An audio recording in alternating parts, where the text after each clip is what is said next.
You must not New want to York. come that bad, Raider Nation. It's time to connect. Leo, Jay, Nate, Jeff, right. Yeah, silver and black. The crew is insane. Breaking down the madness before you can blink. Another week, wow, another storyline. But the Raider connection keeps it all in line. From Vegas lights to the East Coast grind, we talk that truth, no filter, no rewind. Four voices strong, so buckle in tight. It's time to bring the nation to life tonight. This is the Raider Connection Show, where the silver and black stories flow. Leo, J, Nate, and Jeff on go, breaking every play down blow by blow. R-N-4-L, you already know. Welcome to the Raider Connection Show. Leo with the facts, breaking down the scene. Jay brings the fire, keeping takes real mean. Nate on the road with the vibe and the view. And Jeff swings heavy when the nation needs truth. Wins or losses, we show up proud.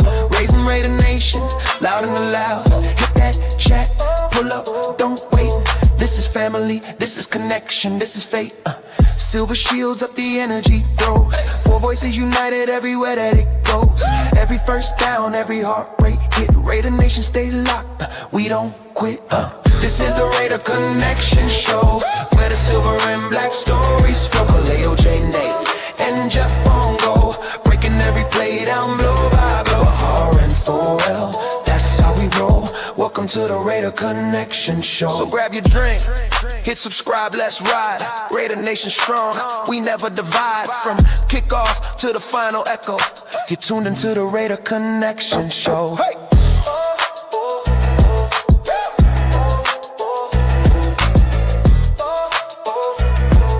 You're tuned into the Raider Connection Show.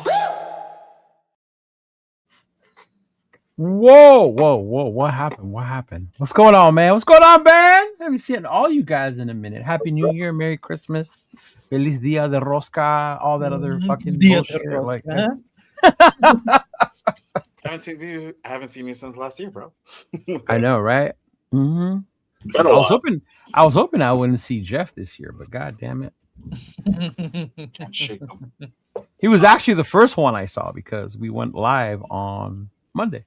Yeah. Of course, before we start, let's just get this out of the way. Because you know he's gonna come in here and they play tomorrow. So shout out to my boy on 6. warning, hurricane warning here. I am rock you like a hurricane. The U, it's all about the U. The U, it's all about the U. Hey, good luck tomorrow, y'all. I'll be keeping an eye out on Ruben Bain. Ruben Bain has become one of my favorite college players this season. But yeah, hey, good luck to you guys tomorrow. Hopefully you guys pull it off. Fuck the SEC. Fuck the Big Ten. Yes, sir. You should say fuck every conference. Nah, not every conference. You know what it is? It's fuck ESPN. ESPN's my biggest problem. Yeah. But what up, fellas? What up? What's going on? Welcome to another Raider Connection show. I don't know the lyrics yet, but I will one day. Yeah. So it's me, myself, Leo Cheeto Linus, my boy Jeff, 401 Raider Jeff, LV Raider 10, and then of course our boy Just Raider, man. What's going on, fellas? How we doing? How we feeling? Feeling good. Good. Yeah. New year, new us. You guys aren't sad, man. Season's over. It's gone. Like that's it. Like y'all stupid. Bittersweet ending. I mean, that's for sure. Yeah. The longest season ever is finally over. You think it was the longest season ever? Dude, it felt like it. Felt like we played 30 games this year. Well, we did have an increased amount of games, but yeah. One more game. I mean, back in your day, we only played like 8, right? 8 games a year, something like that. 12. 12. Yeah, there you go. But yeah, man, I was out in Vegas. I was joking around with everybody. Huge shout out to everybody that showed through at our meet and greet that we saw at the TNBC party, that we saw at a Troy bar, at the tailgate. But it felt like the last day of school, bro. It really did.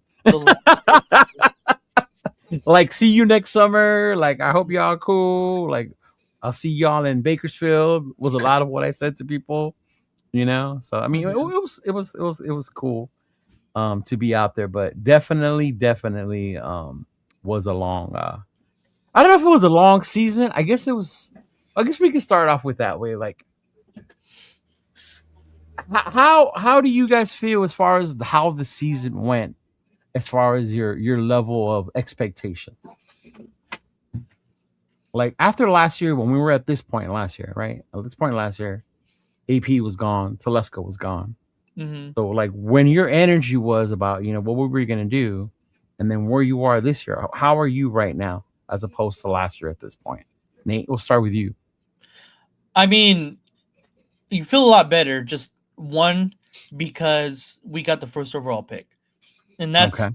we haven't. I don't think this is the second in franchise history that we've gotten the number 1 overall pick. So, second time. so that's a big deal for the Raiders Right. as a franchise. Mhm. So that's one big thing to be happy about. But obviously, coming off of the season that we just had, it's not very good. Like that, the feeling about the season that just passed is obviously not very good. Like Right. we had a lot higher expectations than what they produced. I had a lot higher expectations. So Yeah. that's that part. Of course, you feel terrible about because you Mhm. want to see your team win.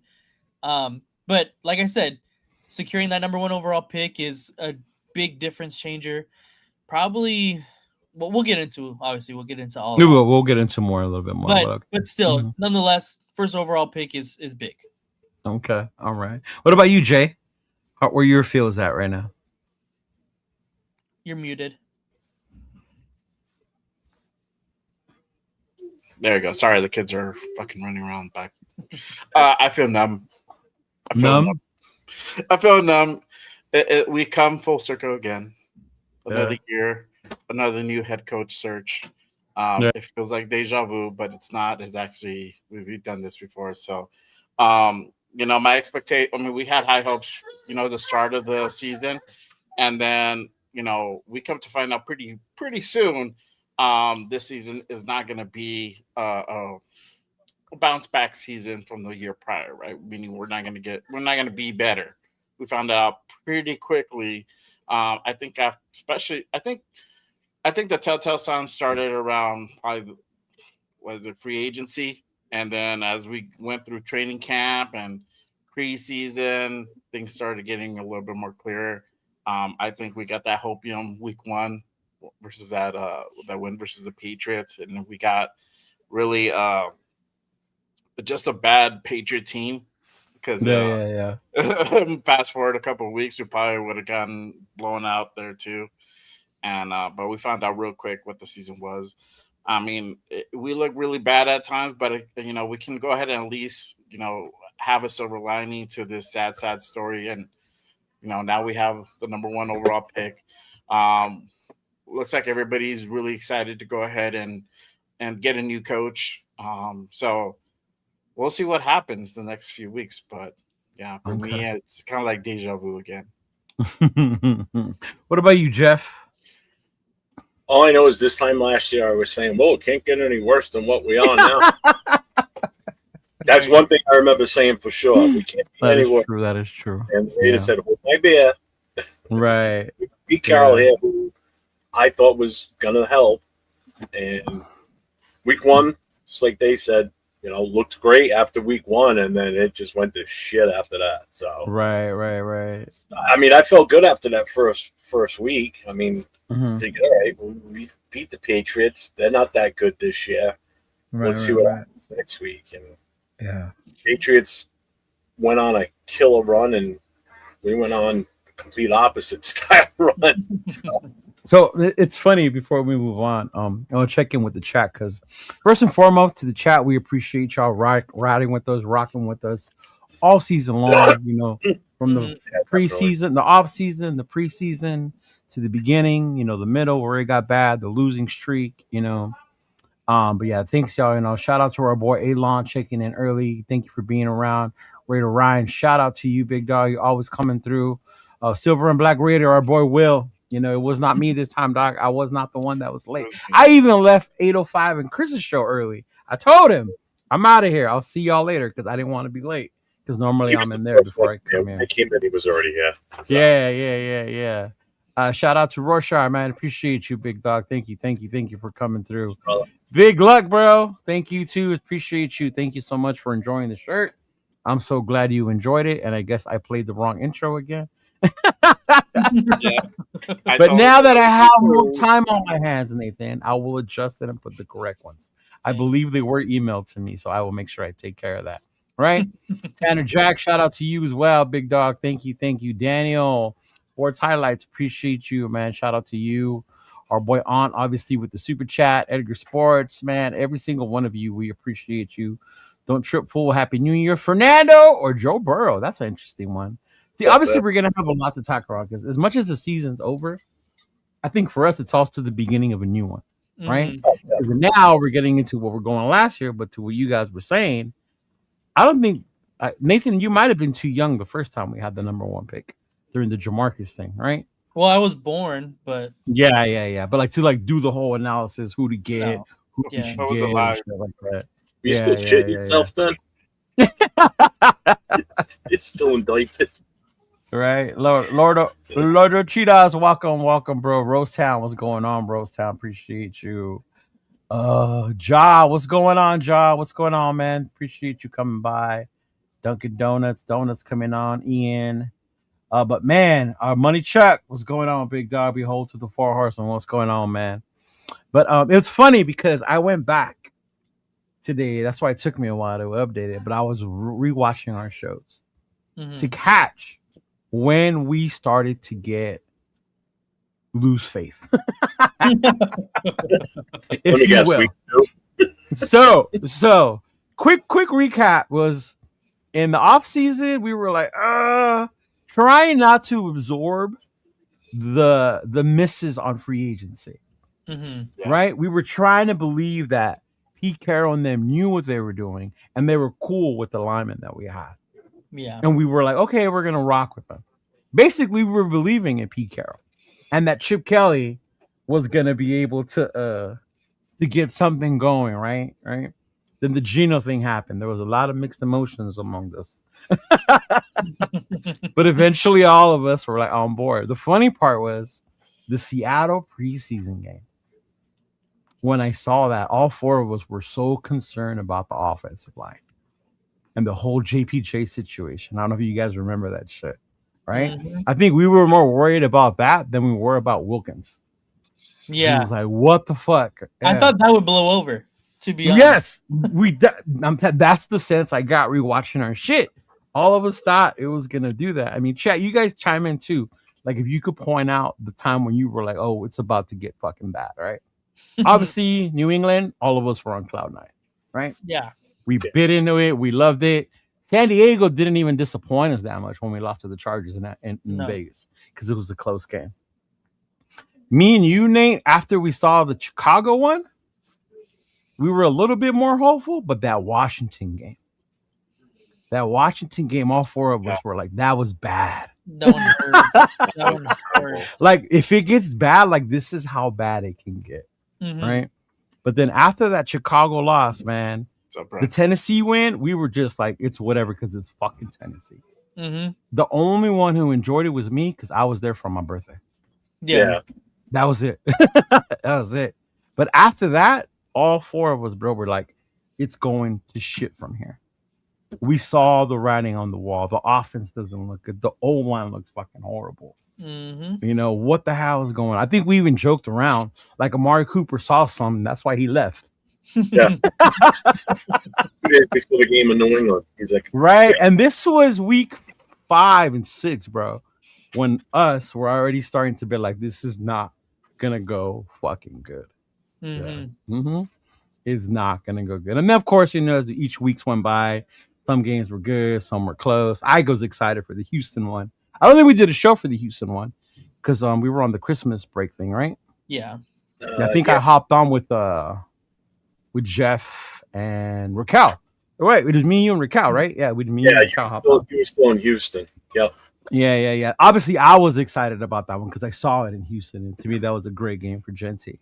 Yeah. But yeah, man, you could see it in the way we were. Like, our shows, we were so excited, and We were trying to absorb the hits, but we knew.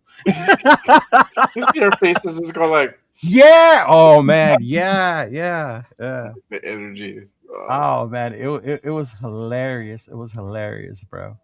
Hey, shout out to yes, you did see a video of me throwing the crip I walk saw over it. at the Troy bar. Yes, sir. Speaking of Raquel, what's going on, Raquel? What's up, Paul? Yep. But yeah, man, and it's funny because I'm trying to ask different Raider fans, like, when did they know what's gonna go to shit?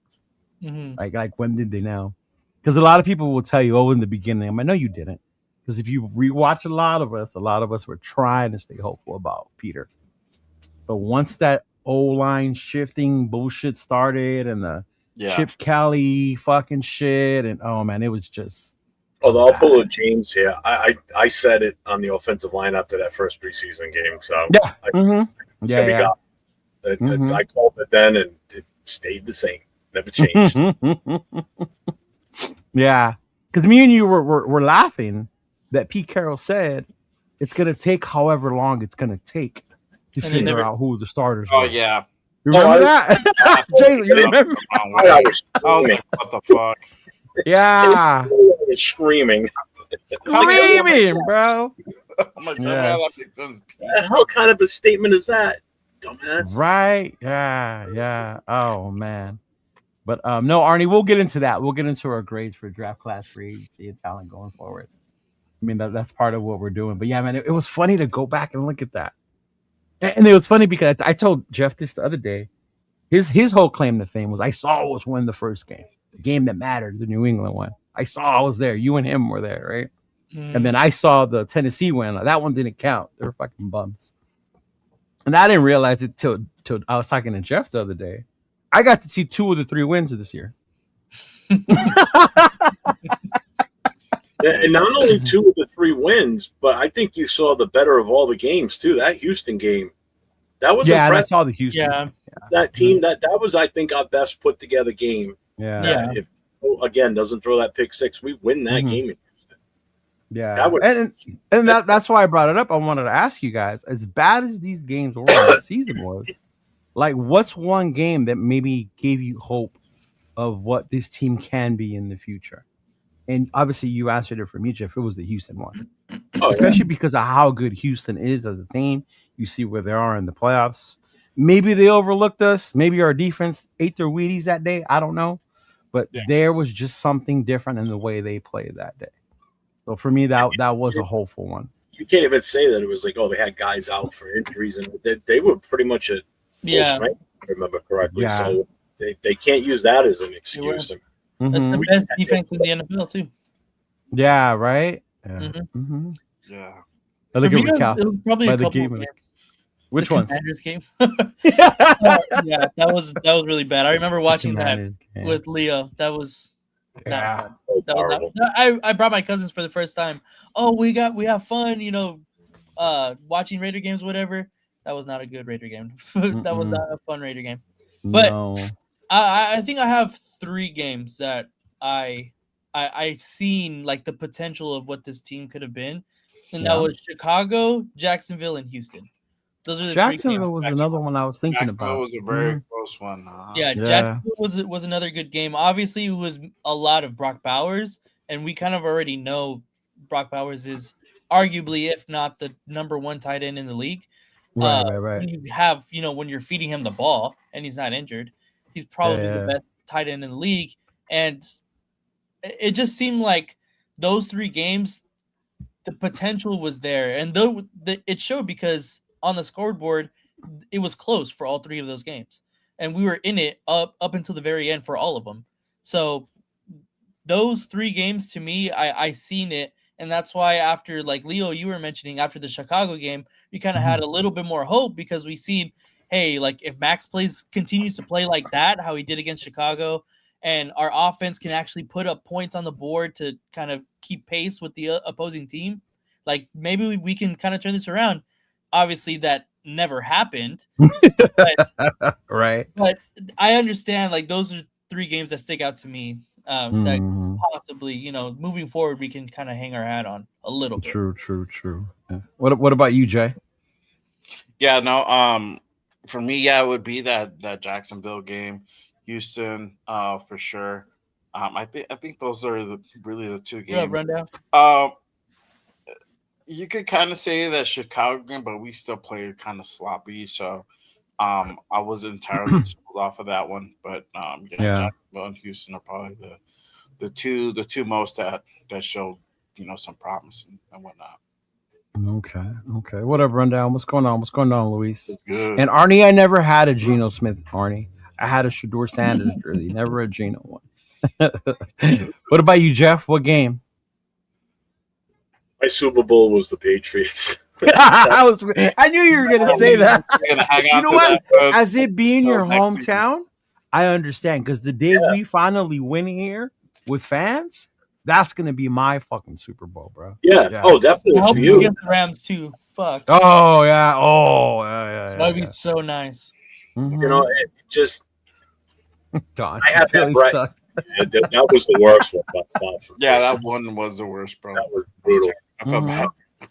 The Patriots one was my Super Bowl because I have bragging rights this year over any Patriots fan. Yeah, they can put the playoffs. Just remember, 3 of your losses, 1 of your 3 losses came to us. Mm-hmm. So just remember that. So we still got one up on you. We still did you know us beating them was part of the tiebreaker why Denver got the number 1 seed? That was the tiebreaker because they had to go. That to the was fourth. The tiebreaker. Yeah, they had to go to the 4th tiebreaker. Yes. The fact that Denver beat us and we beat them. That's why Denver was number 1. Remember, you said you didn't want the playoffs to go through Gillette. Yeah. Oh, I won't. Mm-hmm. That's the worst. There's just something about that team in the playoffs when they get the home field advantage. It doesn't matter who's playing for them. Yeah. So that is something you can hold over the New England fans as well. This year. Hell yeah! Until next year when they probably kill us because they're so. They figured it out. Yeah. Oh, I like this one. Probably would say when Amari Cooper got signed and checked out of the locker room. The signs were there, y'all. When we were losing by 20 and Pete said we need to run more. That was another one. Yeah. Oh, man. Yeah, there was a lot of different ones. This, the Don't Trip Fool. Am I reading this right? Was I on the show Saturday? What? Did you do a show Saturday? I don't know. I was in Vegas. Yeah, we did a show. We did a show Saturday. You were on with Jay. I saw you guys in the morning while I was getting to Vegas. Yeah. Did I say that on the show? That what? I'm pretty sure that's something you would say. It doesn't sound far-fetched. Yeah, that sounds like something you would say. That sounds like something you would say. No, invest in the old line. Yeah. Jeff Saturday, the center. Oh! Not that. You know I did see that. Don't trip. I did see that. Yeah. I'm not the only one that would have said that. I mean, I've heard other people saying that too. I was like, what are you guys talking about? I just saw Jeff. I didn't read Saturday. Yeah. I get, I did too, but I read it as, did you see what Jeff said? Dummy Jeff said on Saturday is what I was thinking. Like he's talking about the show I did Saturday. I'm like, I don't remember saying that on Saturday. The Washington game, the Commanders game. Sorry, I'm sorry. Don't Trip said after the first Chargers game. That was when we started seeing Geno's turnover tendencies. Well, he already had one in the win one too. Yeah. Mm-hmm. No, but that one against the Chargers was bad. Yeah. Mm-hmm. Mock draft time. Man, people have been doing mock drafts since week 6, big dog. All right, I'm ready. Right? Oh, yeah. All right, Nate. Well, this is going to change, though. The Raiders don't seem to get national. It's going to change because we have the number 1 overall pick. Because we have the number 1 overall pick, a lot of national media is going to be talking about us. That's why people like Jeff Saturday are talking about us. Yeah, it's somebody you haven't heard shit from in how long, and all of a sudden he's going to start squawking. Well, since he beat us. Yeah. Yeah. Uh-huh. Oh my God. Just like he said, just, all these idiots think they know what they're talking about, and they don't know shit. Mm-hmm. It's a rebuild. Yeah. Even though I'm a Texans fan, I do give y'all credit. Man, appreciate you, Kenneth. Appreciate you for tuning in and for sharing that, man. And I did hear that from a lot of fucking Texans fans that we were around. They're like, that was scary. Y'all almost beat us. Like, for real. We had that, man. Trust me, we did not expect that, bro. We did not. Totally. I was blown away about how well we recovered after that pick 6. I was like, I thought we were done after that. Me and Sean, I did too. He's like, here we go. Like, here we go. Like, here it goes. We're down by 7. We're not coming back now. I owe Carson a check because I said, if you make this, I'll give you my check for the next 10 years. Shout out to Daniel Carlson. You know, he knew he was a free agent, had to earn that contract, and he had to prove Jeffrey wrong. And, you know, he came through with the clutch field goals. I did not think he was going to make that 60-yarder. I kid you not. We were there. Afakasi was there. Chona, Raquel, 805. Like, they were like, how far is it? Because it was the opposite end of us. So they kicked the torches. Now, I think that's a 60-yarder. There's no fucking way. And then when he kicked it, I was like, oh shit, he gonna make it. Well, I was live during the game. As he was kicking, I was on live with Donuts Duncan, and I'm at the mic going, miss it. Because I knew if we lost, we'd get the first pick. Oh, yeah. We'll get into that part. Started. Yeah. No, but he means in every round. Oh, I see. Because that's a new thing this year. I didn't know about that. Or maybe we did, just because we weren't tied. But Arnie says the Raiders are bad in preseason. That's where it started. Full possession with the first overall all the way through. Yeah. This is a good one, too. When Wilkins got released, I knew it was trouble. Yeah. For me, that was a big sign, too, because I was looking forward to finally seeing Kuntz, Wilkins, and Max. Yeah, we never found a replacement for his talent. Yeah. Can we just bring him back? Like, give him one more chance. No, because they released him. So the whole thing is the arbitration for what's owed to him, right? Yes. Yeah. Fucking Pete, man. Fucking Peter. God damn it. Yeah.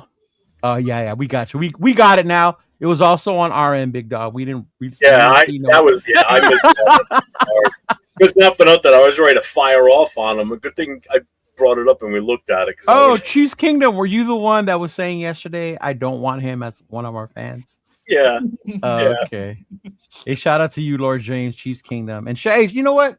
Shout out to the KC fans that I met in Vegas this past weekend. Cool as fuck. I met one dude who's been a fan since like the fucking Hank Stram days. Cool ass dude, man. And then the family that we sat next to at the stadium, they were really chill as well. Yeah. It was funny though because nobody knew the name of the third string quarterback. I don't know his name either. Yeah. Levi said his was the loss to the Cowboys. Is when I saw. You know what? That was a bad loss. Yeah, it was pretty bad. That was a pretty badass fucking loss. Yeah. Mm-hmm. The everything that weekend just seemed to go wrong in Vegas. You know, like the Cowboys fans came in and pretty much took over the city. Mm-hmm. You know, the events were wishy-washy and kind of lame on the Raiders fan side of it. You know what I mean? Yeah. Like that's what you heard people complain about. There was like we talked about it last night in the meeting. There was nothing planned. Nothing happened. No, I mean, and I'll talk about it once we get in that group chat. I haven't replied in that group chat about that. A lot of that too was with the fans. You know, at that point we knew it was over for us. Yeah. We were fucking so disheartened with everything that was going on. Even when we went, Nathan was because he had the tickets, right? I went because I got invited to the Lot W tailgate. Yeah. If not, I probably wouldn't have gone, honestly. Yeah. Mm-hmm. Yeah. For sure. Poor Nate. Yeah. Yeah. He said, I see the four of you guys jumping off a roof if the Raiders hire Adam Gase. Don't worry, I'll jump with you. Man. Jesus Christ. If that happens, I'm out. Dude, you're not out, but I get what you're saying. I'm out of YouTube. I'm done. Yeah? Retired. No, I do not have a Cal Mendoza jersey. I actually just got my Jerome Bettis Sugar Bowl jersey in yesterday, so I'm excited to wear that one. But yeah, man, that was crazy. But you know, end of the season, the Raiders end the season with the W and the number 1 overall pick. I don't know what you guys were doing, but we'll get into that. At the stadium, we went in early so we can see Brian, you know, like the torch and all that. So obviously we were there early. Yeah. But everyone at that fucking stadium that was inside either was looking on their phone or watching the screen on the field as the Giants were fucking beating the Cowboys. Oh, I believe it. Everyone we talked to when we asked, do you want to win or do you want to lose? Everyone, they wouldn't answer. They just said, I want the number one. I want the number one. So we replay like all the scenarios of the 4 of the 5 teams and all that bullshit. But once the Giants won, bro, there was a roar in that stadium. And then everybody started saying, fuck the Chiefs. Well, I'm sure the mood changed instantly in there. Because, you know, like you just said, people were like 50-50 on like, you know, do we want to win? Do we want the number one pick? And the Giants just made it so much easier to just enjoy the day. They did. Thanks, Giants. I got stuck watching the other 4 or 5 games. Yeah. But even to that, I mean, it was an ugly game. It was an ugly game against Kansas City. They were on like their fucking second and third stringers, both you teams know. Like, by the start of that game, just from injuries, guys out and inactives. Yeah. But I mean, hey, we ended with the dub. You know, AOC, the Chief Killer, in full effect. You know, the Chief Killer. The Chief Killer is what we're calling him, bro. The Chief Killer. Yeah. Oh. Yeah. He's got 2 dubs over Kansas City. So man. Him and Chiefs games. Yeah. I mean, I think that's the biggest thing out of this. Not just the win and the number one pick. I think it was also getting out of that being blanked by the AFC West consecutively for 12 games. And in the losing streak. Yeah, and in that streak, getting a win over the Chiefs was great too. But finally getting a win in the AFC West, you know, I was hoping to get at least 3 out of our 6 games. I was hoping we'd go 500. At the end of the season, I'll take just the 1. It stops.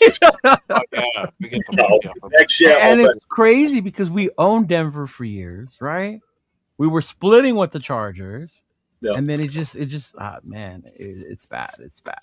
Yeah. But I mean, as ugly or as you know, it's a dub or whatever.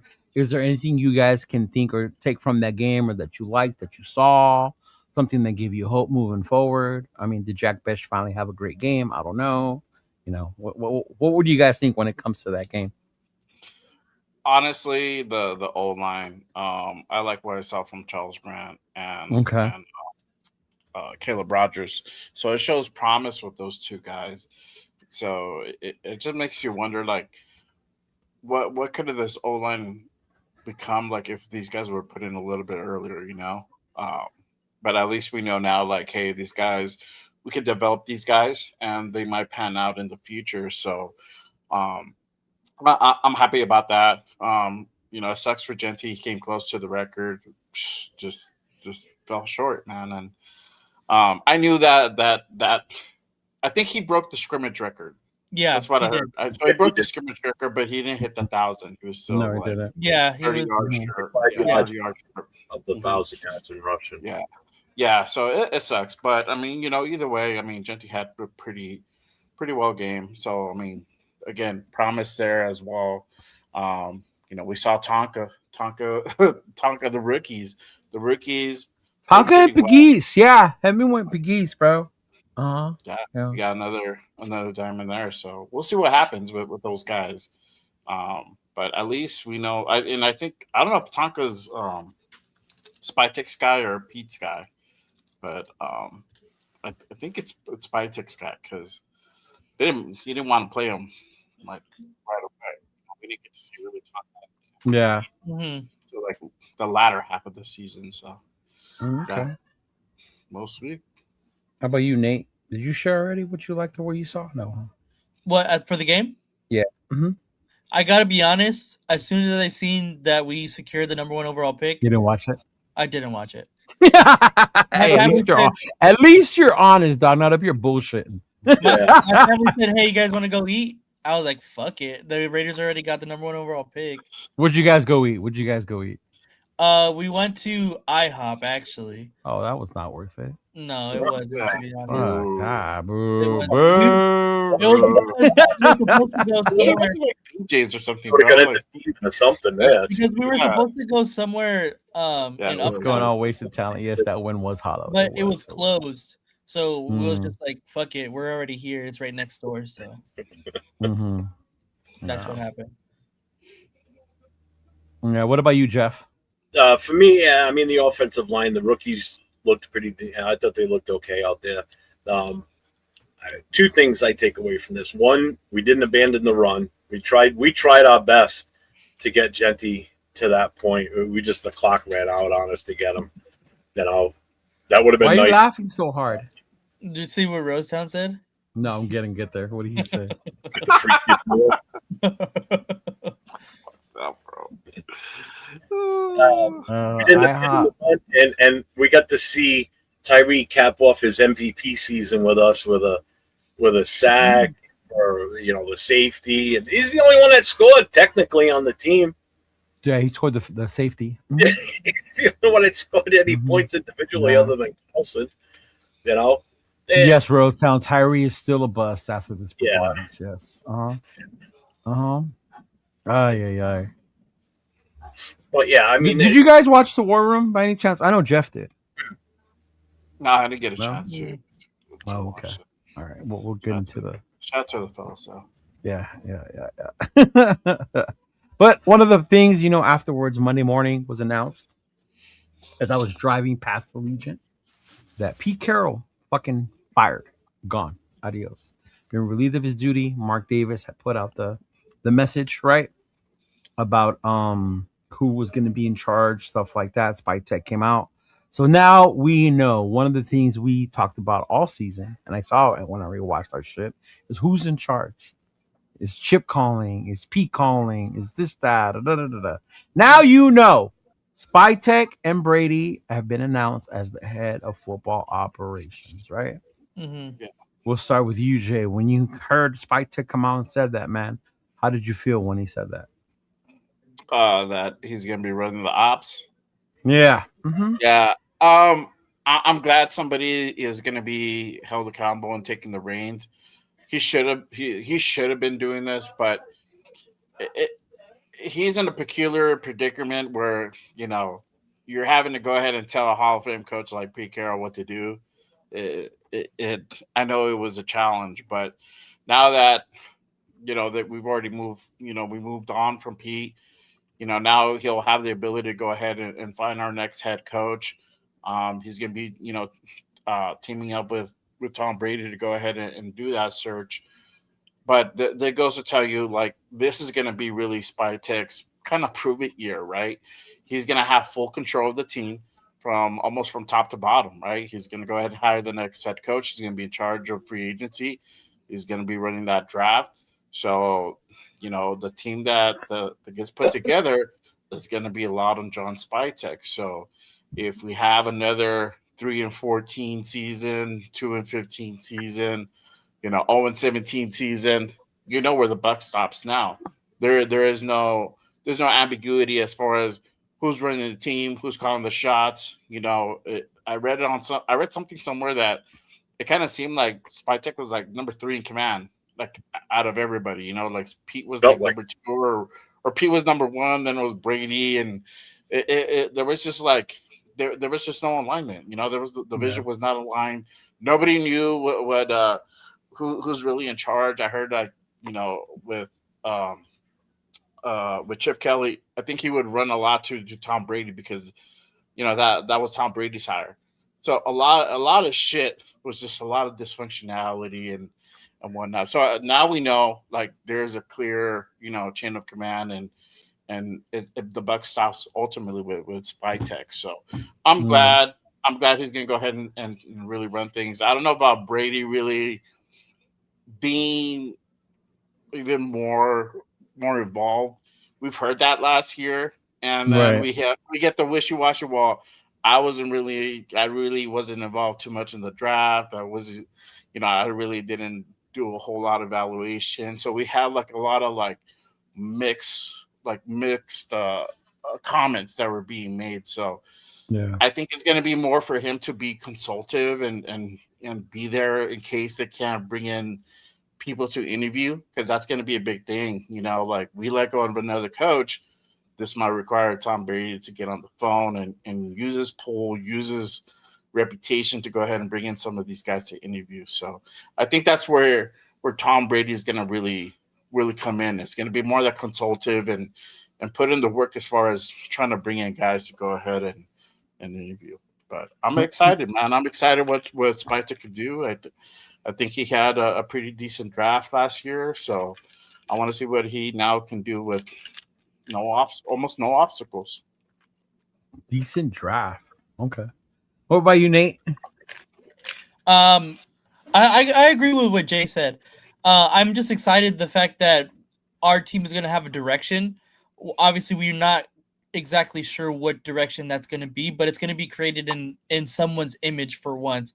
The past couple of years, we've hired the head coach and then the GM, and obviously the head coach. Then that means the head coach is going to have more pull than your GM.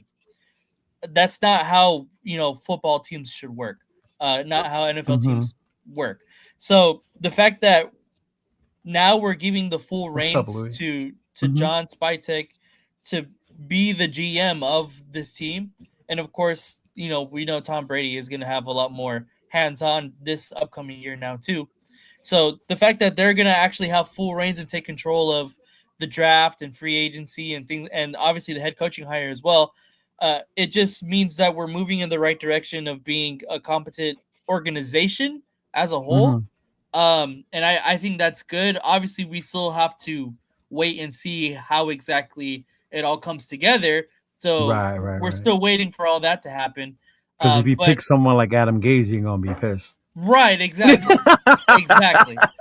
So the jury is still out on how both of them think and how they collaborate as a team on building and roster building and head coaching hires.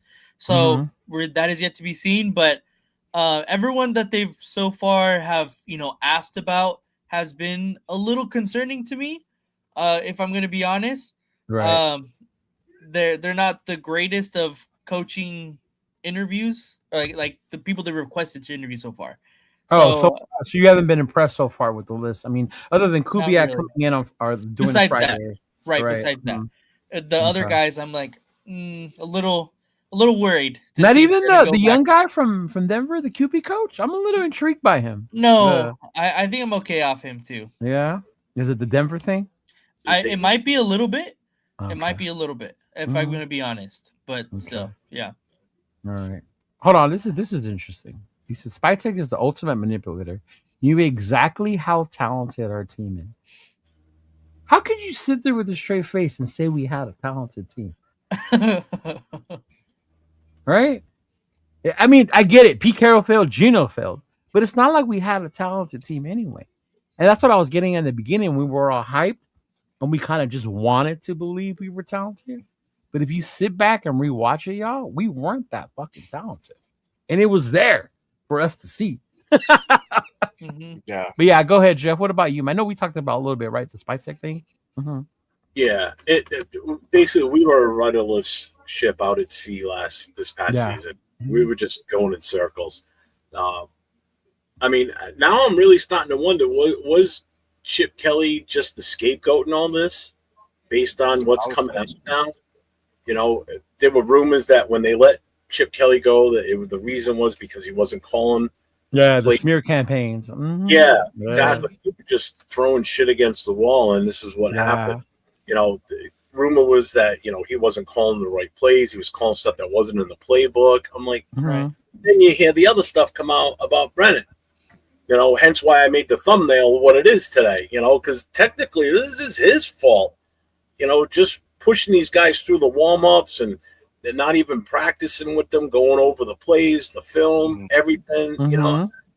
This was just a disaster. Now that all this information's coming out, obviously people aren't going to say shit during the season because they don't want to get penalized, and lose their job because of that. I mean, not like anybody had a secure job this season anyway. Right. But I'm really seriously considering that Chip Kelly was the fall guy for all this. It's now that you go back and you look at it, right? And I think the more we talk in the off season, we'll start to see or say shit like that. Oh, more's gonna come out. It's like the whole Tyree thing. I mean, not Tyree. Wilkins thing. More came out as time went on after we let him go. All this other shit came out. It's the same thing's gonna happen. It's gonna be more shit that's gonna come out. We're gonna hear more behind the scenes stuff that happened because everybody wants to talk. You know that. So Yeah. Oh God, Michael, no. I love you, Michael, but no, Michael. No, OC. What about the OC? Oh, good Stop Lord. no, It's gonna be Deuce. We'll promote Deuce. That Gruden, right? Oh my God. Actually, Mayock didn't bring in Waller. It was Gruden. Gruden's the one that spotted him. Yeah. But I am definitely 100% spy tech.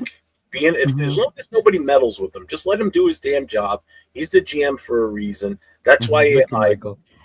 And just let him do what he needs to do, man. Right. My thing is, and this, I go back to what the Black Widow, the original Black Widow, Amy Trask said about how there's someone out there ruining and that is in Mark Davis's ear. And then when I heard Jim Gray's name, and when we hired Pete, before we hired Spytek, all that shit started making fucking sense to me. Right? I was like, okay, so now that you hear him say, Mark himself say, they're going to go through Spytek and Brady, that makes me feel better because to me it was such dysfunction. You have someone in your ear, you heard the rumors about Jim Gray, the whole Tom Brady thing. I've told you guys before.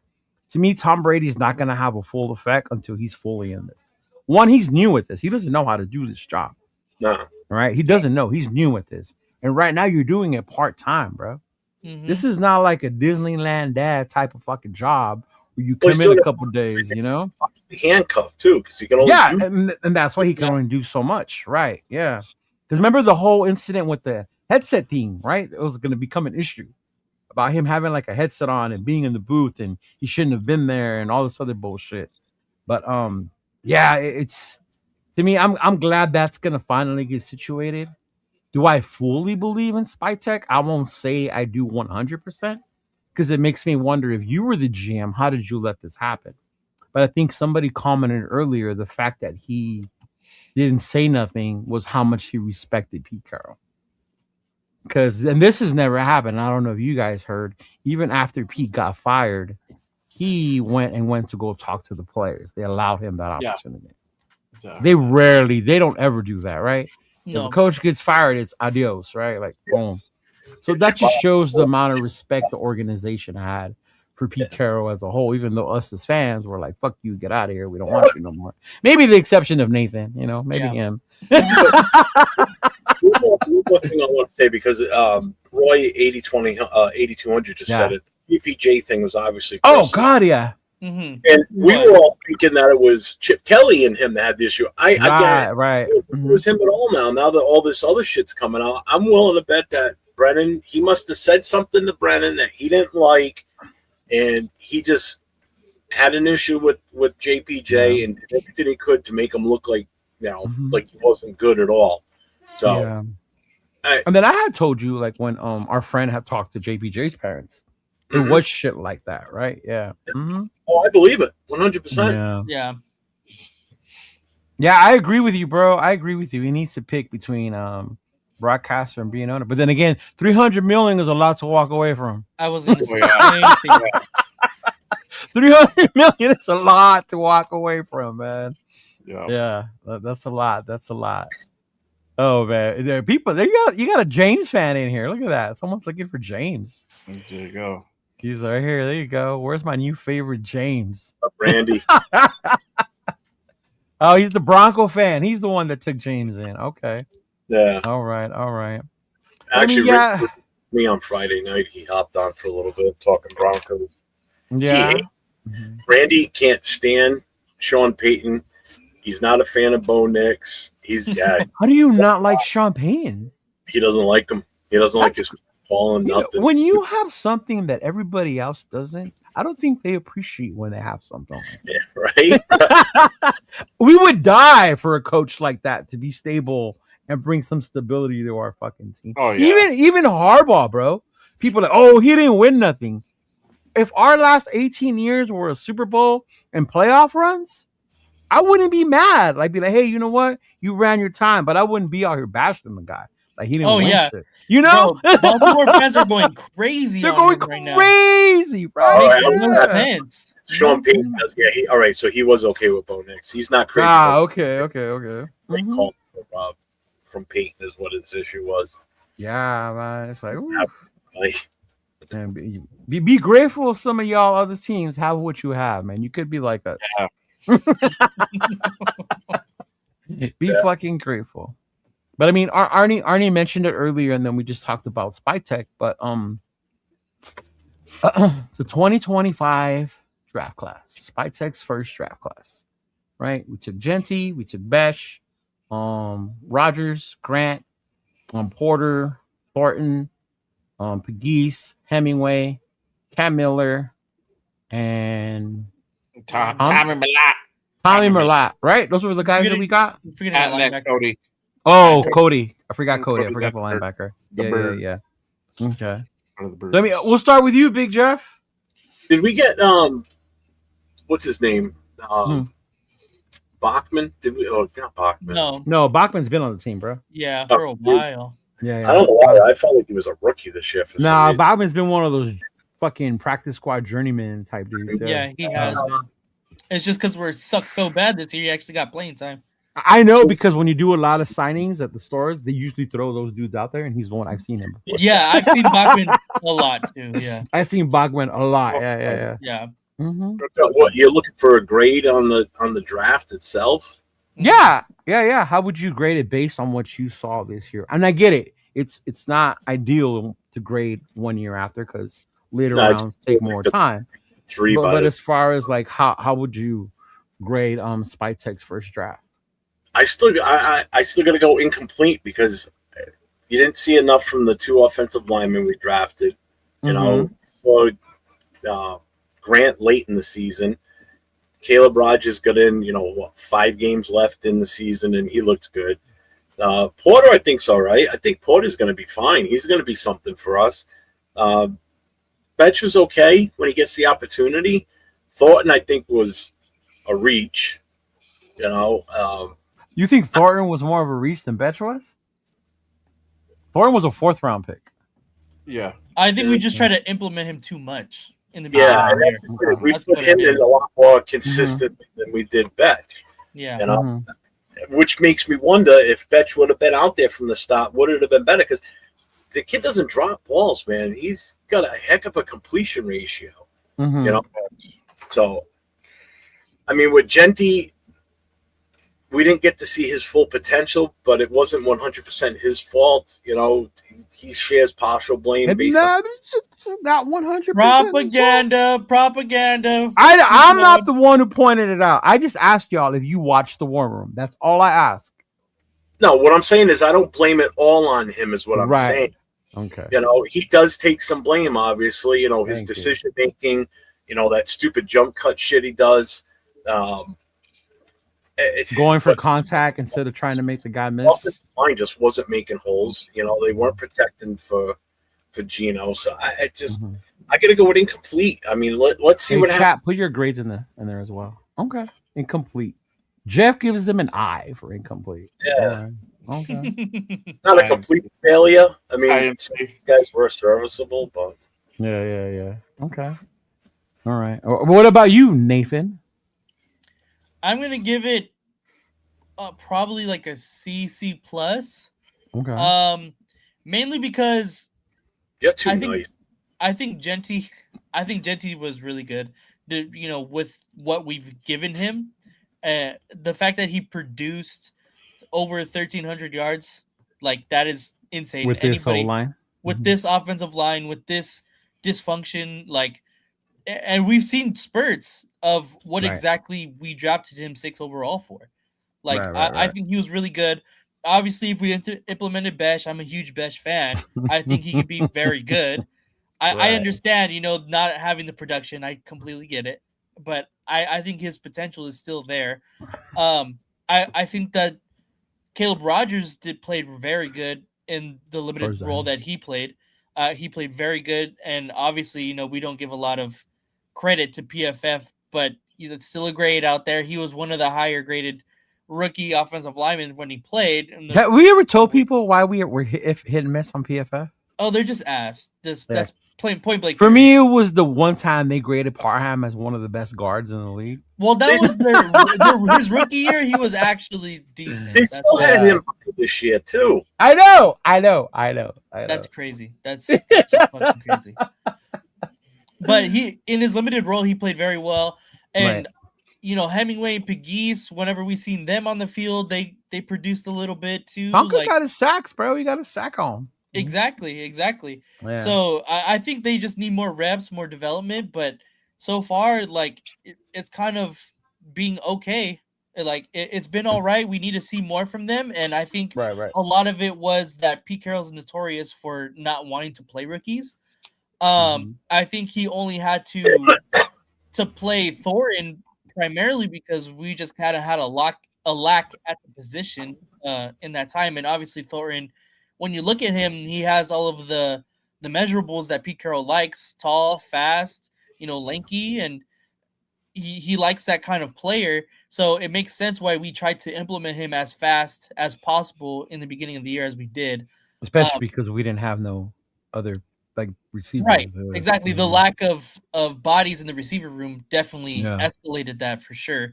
So, but I think that he could be a very good, probably better Trey Tucker. And I said that when we drafted him too. That I think that he can do everything that Trey does. I mean, Trey actually played very well this year. I'll give him. I'm glad you said that because I don't know if you guys noticed, but I read our comments. Trey's mom was actually in our comments on our show the other day. Okay. Yeah. For sure. He actually played very well this year. Okay. So I will definitely give him the credit where credit is due. For sure. Yeah. Of course. Trey Tucker. Yeah. Was it on chat? Yeah. I was not on the show one day, and it said on there, like, you guys must not watch film because there were other people who gave great effort, and she was talking about Trey. Yeah. Every once in a while, I'll see the name. It's under Trey Tucker too, right? Yeah, something like that. Yeah. She's been on mine, and I'm like, okay. Yeah. I don't know. Makes sense. And then obviously the later round picks, like they're toss ups anyway. You can't really put any kind of grade on the later round picks. I mean, we lost Cam. Tommy's not here no more. Yeah. Yeah, exactly. So, yeah. Before we get to, let me go with the grade. Pig gives it a B. A lot of late picks, our lotto picks, our top picks have high ceilings. You get a C+, C-. Okay. Oh wow. All right. See other grades. All right, go ahead, Jay. What's yours, big dog? What grades would you give them? I'm probably go with the same as Nate. I mean, you can even stretch it to B-. It's the same thing. C+. B-, C+. You guys are nice. B-, C+. It's the same thing. So C+. It was decent. Again, to hit on the same on the same points. We just didn't get to see really them aside from Genty the full year. We got to see what could be from like Caleb Rogers and Charles Grant, which honestly at one point I already had given up, maybe not even see him this season. I was already on that type of like mindset, and we actually got to see them, and there's some promise there, right? Jack Best, there's some promise there too. The guy has a very low drop rate. Tonka has also shown some promise. I like Tonka. Yes. I like him more than Adam Butler, 805. Adam Butler. You better be careful, dog. I know. I can hear him right now. Fucking Leo. Fucking Paul, man. Fucking Bob. Shout out to Bob. Bob. Yeah. Mm-hmm. But yeah, I mean, obviously we did lose Cam, we did lose Tommy. Tommy got cut pretty quickly, and I felt like they were kind of high on him at first, and then for whatever reason they didn't like him. Cam, I don't know. That's a whole other can of worms there too. But you kind of expect that with the lower picks. The same thing with Cody. We really didn't see a whole lot of Cody Lindenberg all season, so you kind of get that. But I mean, what you really want to look at is those first 4 round picks and see what they kind of turn out to be. So aside from Thornton, I think they all look pretty decent. Genty still shows a lot of promise. I think we might have something there. I think he would be something. I think he would have had a way better season if he would have had at least a mid level type of offensive line. But he got dealt the hand that he got dealt with, and he made the best of it. And yeah, a lot. You're right. The decision making wasn't always there. He had problems finding the hole at times.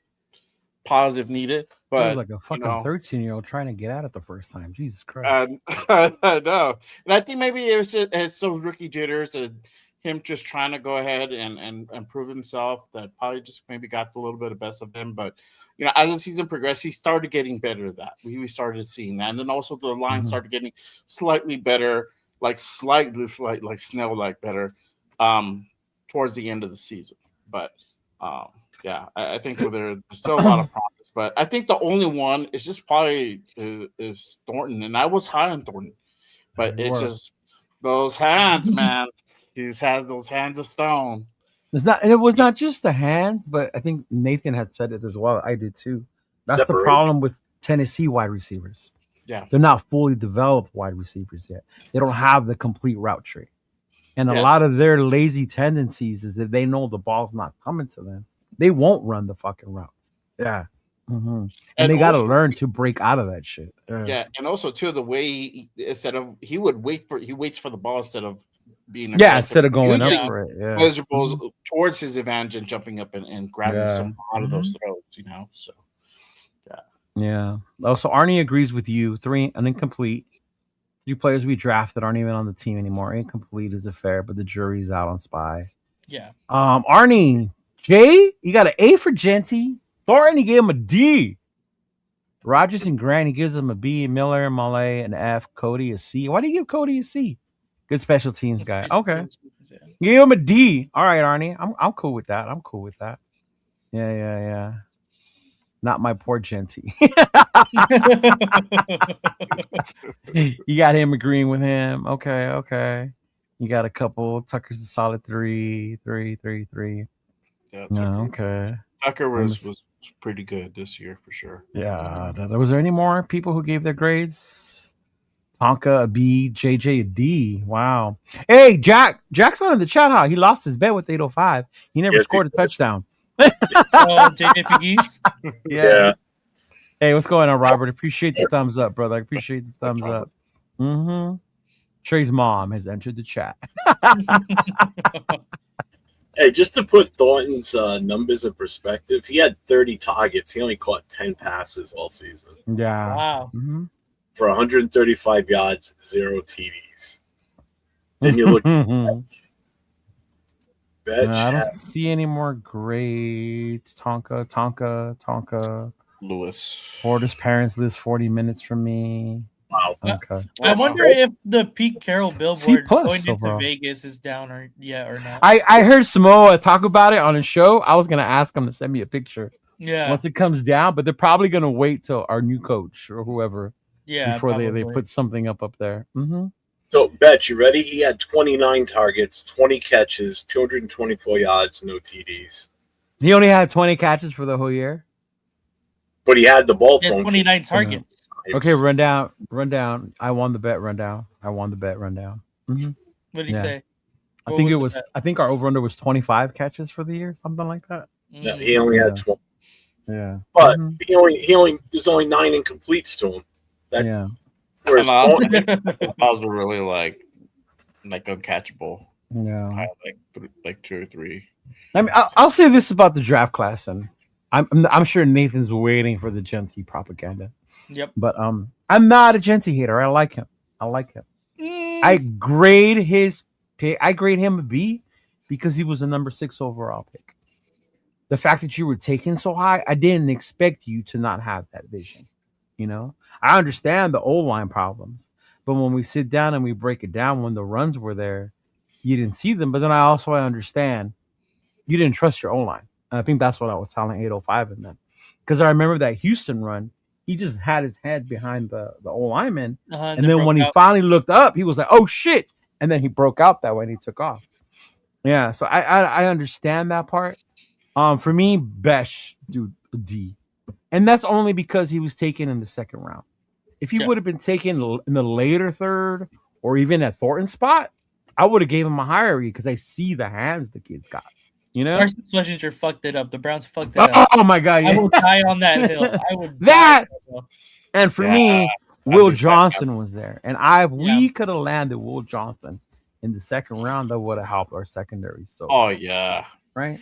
Mm-hmm. So I mean, and then the guards, obviously, you saw them later on. Thornton, I was never huge on he's the next Randy Moss thing. Mm-hmm. I like I said, the Tennessee thing, you could see he needed more work. It wasn't going to happen 1 year. You're not going to draft Randy Moss in the 4th fucking round, or Calvin Johnson. Like both those guys were first rounders. And Randy only slipped because of his fucking attitude and behavior shit. If not, Randy would have been fucking top pick as well. But he just needs work. He needs time. He needs to be coached. So I think I'm with most people. I give him his first one like a C, something like that. I think the thing with me that made me laugh was everybody kept thinking of Thornton as Madden. Just have him go deep and throw the ball to him. Yeah. Like the NFL doesn't work that way, y'all. You know what I mean? Like it doesn't work that way. You can't just, he's fast. Let him go on a go route and he's gone. It doesn't work that way. So, but I mean, I think a lot of it's still the jury's out. Some wasted, Tommy and Cam. I wish I would have seen more of Cam, honestly. Me too. I didn't understand, and I hope we find out later whose idea it was to get Kenny. If we re-sign Kenny, then I know it was Spytek's idea to go get him. Yeah.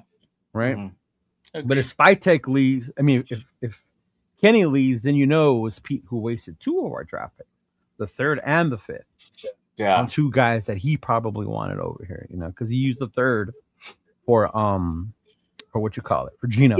For Jacoby, did we get a 4th or a 3rd? I think we did get a 4th for Jacoby. 4th, yeah. Mm-hmm. Yeah. So we kind of got something back.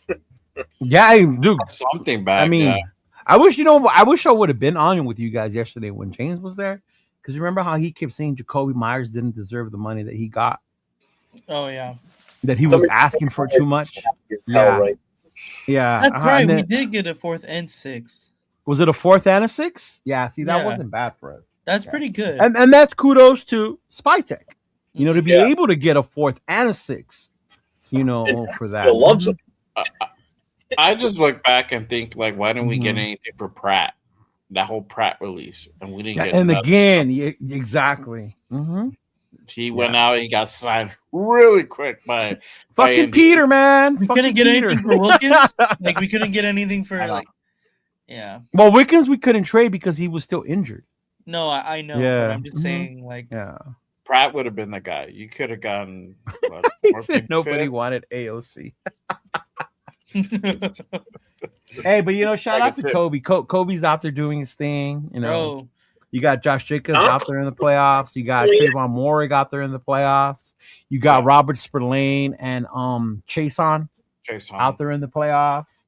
Devontae Adams is in the playoffs. Yeah, right. Shout out to the former Raiders out there still playing. Oh man, he said, "I bet Mitchell rents 5K. Grudy in DC is coming home." Oh my God, stop! Or he's not coming. Look, y'all want to know who our savior is? If you guys can say Gruden coming back and Carr coming back as our savior, I got a better one for you. Are you ready, Nathan? Mm-hmm. Are you ready? Joe Flacco? Go sign Deion Sanders and trade for Shador Sanders. Problem solved. If they could say, bring back Carr Gruden. Colorado football. You just disgusted Jeff. You just disgusted Jeff. Oh, man. Hey, if they can say bullshit like that, then I can too. They couldn't even say Colorado football. A program that has 0 history. Like, what? I don't understand the obsession with having Gruden come back. I love Gruden. Don't get me wrong. Me too. Me too. One of the best football minds almost ever. But I still don't want him as our coach. Like, and why not, Nathan? We've done it before. It obviously didn't work. Why would we continue to tread that same idea, the same thing? Right. Like, again, I love Gruden. I think he's fucking great. I love his intensity, his mind, his playbook. I love it. Right. I still don't want him. And to the Gruden Carr fans, For Boston. just to burst your bubble, Carr's best year wasn't with Gruden. No, it was with Del Rio. It was with Del Rio. I don't know if that's true. The 2016 MVP year, bro, before he got hurt. Yeah, no, I think Come he had on a now. better statistical season in Oh, 21. the statistics, that's different. But I'm saying overall, fucking the way he was playing, the way he was performing, that 2016 year was his best fucking year, bro. Because it's pre-injury. Yeah. Mm-hmm. Yeah. But yeah, that's crazy to me. But I mean, obviously, the next step for us, you know. Oh no, there was the other one, and you brought it up, Jeff. The Raider free agents. Yeah. Obviously, free agency is going to come in, so we have a bunch that were here on prove it deals, right? Mm-hmm. 1, 2, 3, 4. Yeah, Derek Carr had a better statistical season in 21. Statistical, yeah. Mm-hmm. Mm-hmm. But it was he looked way better in 2016. Mm-hmm. 22. We got 22. 22 free agents. Yeah. How many do we have last year? You said 27? 27, I think it was. Mm-hmm. So you're prior? Yeah. Okay. I will say the talent was a lot better that we let go last year that we didn't re-sign. Is there anyone on the list that stands out to you? Well, I mean, first of all, one of them is Carlson.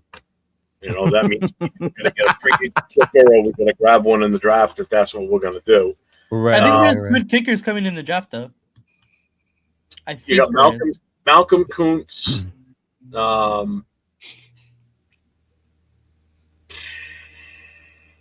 Eric Stokes. What's up with Malcolm? Do you think Malcolm should be brought back? No. I don't think so. And if you do, it's going to be another cheap contract. Another cheap prove it deal. Another depending on who our defensive coordinator or head coach are. Yeah. I don't see him coming back. What about Stokes? Stokes? I think we do. I think they bring back. You think he comes back? Mm-hmm. Yeah. Okay. Let's see. Landon Roberts is on here. Lonnie Johnson. Hey, Landon Roberts, I would want to come back for sure. I'd be okay with that.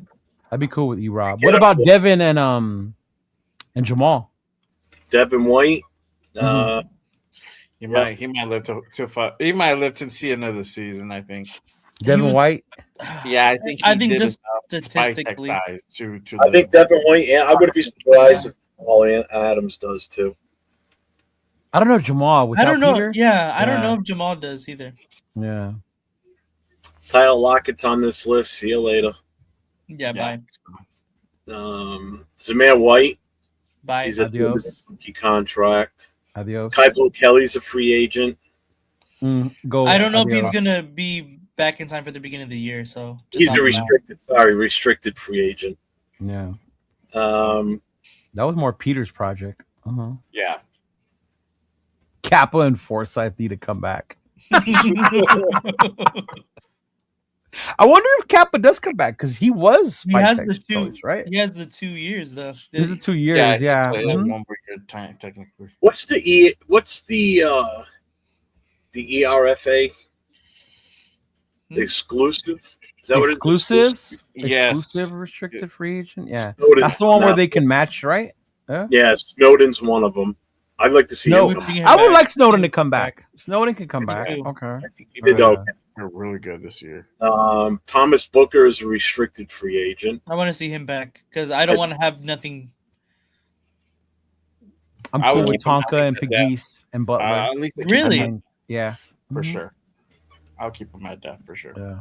So let's just look real quick for offensive lineman. Putnam's exclusive. Jordan Meredith is restricted. Bye. We can't let Meredith go because 805 will lose it. Forsythe is unrestricted. Bye. Parham is unrestricted. See you later. And that's it. You know who's available? Who's an unrestricted is Bob and Moya, the long snapper. No. You got to be careful with those. You don't find too many of those. Well, that's just it. Gave away the Chicago game, so. Oh, that's right. I remember that. Yeah. You're gonna cast them off just because of one bad game. Long snappers are not easy to come by sometimes. You know, I mean, look at James Conda. How long we had him for? Trust me, set Raider Coho. I get you. Mm-hmm. Yep. Mm-hmm. Yeah. I mean, we got who else is on? Oh, so there you go. Somebody has been. Ooh, no. Oh, Thank you. I liked it until I didn't. Oh, towards the end. Yeah, read it. Go ahead. Yeah. We need to trade back, fellas, and get Ruben Bain. I agree. I'm telling y'all, come from a D1 ball player, Mendoza will be a fraud. Ooh. I completely agree. Uh-huh. And then he said, bring DC if or Gruden are hired. No. No. I had you until the last part, dog. Yeah. Mm-hmm. I think Palomar was playing out of position. They forced him out of position, so that's why you saw a lot of the yeah. I think he's just like a ball magnet, though. Like somehow, some way, he's always kind of around the ball. And yeah, I'd say you for a defensive player, you gotta love something like that. Yeah. Like especially from what he was probably like a 5th, 6th round pick. Pull him out. No, undrafted. Undrafted. That's right. He was undrafted. Yeah, he was undrafted, bro. Yeah. So I would love to keep him. Yeah. Mm-hmm. Oh, he's not a free agent. Fight on. And shout out to I'm just saying in Rorschach, general. members for 5 months. To the fellas. So flowers to the fellas for your content. Hey, appreciate y'all, man. Appreciate y'all. Man, I wish y'all would have been in Vegas. We took this picture with the different like content creators or whatever, right? It would have been cool to have y'all in there with us too. It was cool. Yeah. A lot of people stopped and they were like, go to the Giants game, go to the Chiefs game. No, I tried, but you were like, I go to see Jackson Dart. Yeah. Bro, I'll tell you after. Okay. Oh my lord. But yeah, man. Yeah, Palomar was good. Another shout out to another super chat. If there was a way to go live with you fellas, I can tell you exactly Mendoza is a fraud. He has the tools, but we haven't seen enough. Oh.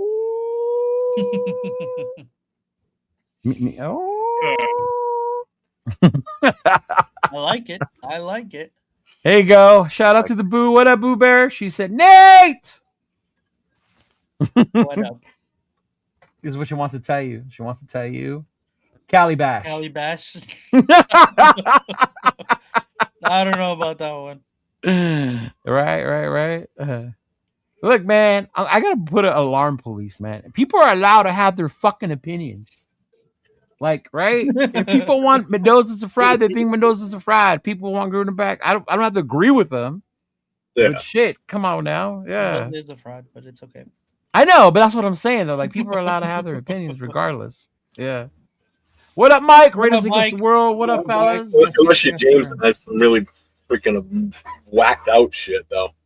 Right. What's up, Mike? Well, you know, now that we'll talk about it, and they brought it up because we have a whole bunch of shows coming up, y'all. So I didn't want to go through everything right now. But number 1 overall pick, the consensus in Nevada of Las Vegas from the Raider Nation, Cheeto has gathered Fernando Mania. Yeah. Fernando fucking 1,000%, Mania, bro. 1,000%. The nation is 1,000% in on Fernando. Mm-hmm. Right. I've asked people why. I've gotten some that you could tell ESPN is telling. You know what I mean? Mm-hmm. And then you could tell others that they do point out good things about him. Great accuracy, stands tall in the pocket, right? He's smart, right? That he's smart. He has it between the ears, right? Maybe with the right coach, the right guy to guide him, that he can continue to grow. You know, look at what he did with the coach in Indiana. That coach in Indiana has been known, you know, to do good. And look what he did. He transformed him from what he was in Cal to what he is now, right? Mm-hmm. So, I mean, obviously there's stuff there. My thing is, like, I guess when you hear, and it goes back to when people say generational, like, I don't see a Joe Burrow type season when they won the Natty. And I don't see that with Fernando. You know what I mean? The stats will tell you that too. The stats will tell you that exactly. He could read coverage, but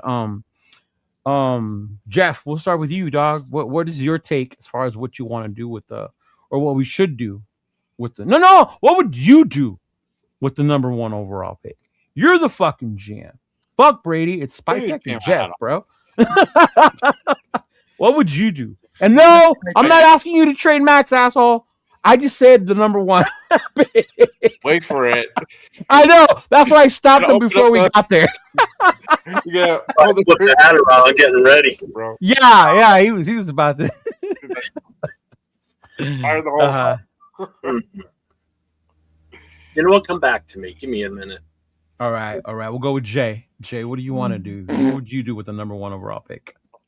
I've talked about it in the last couple of lives that I've done.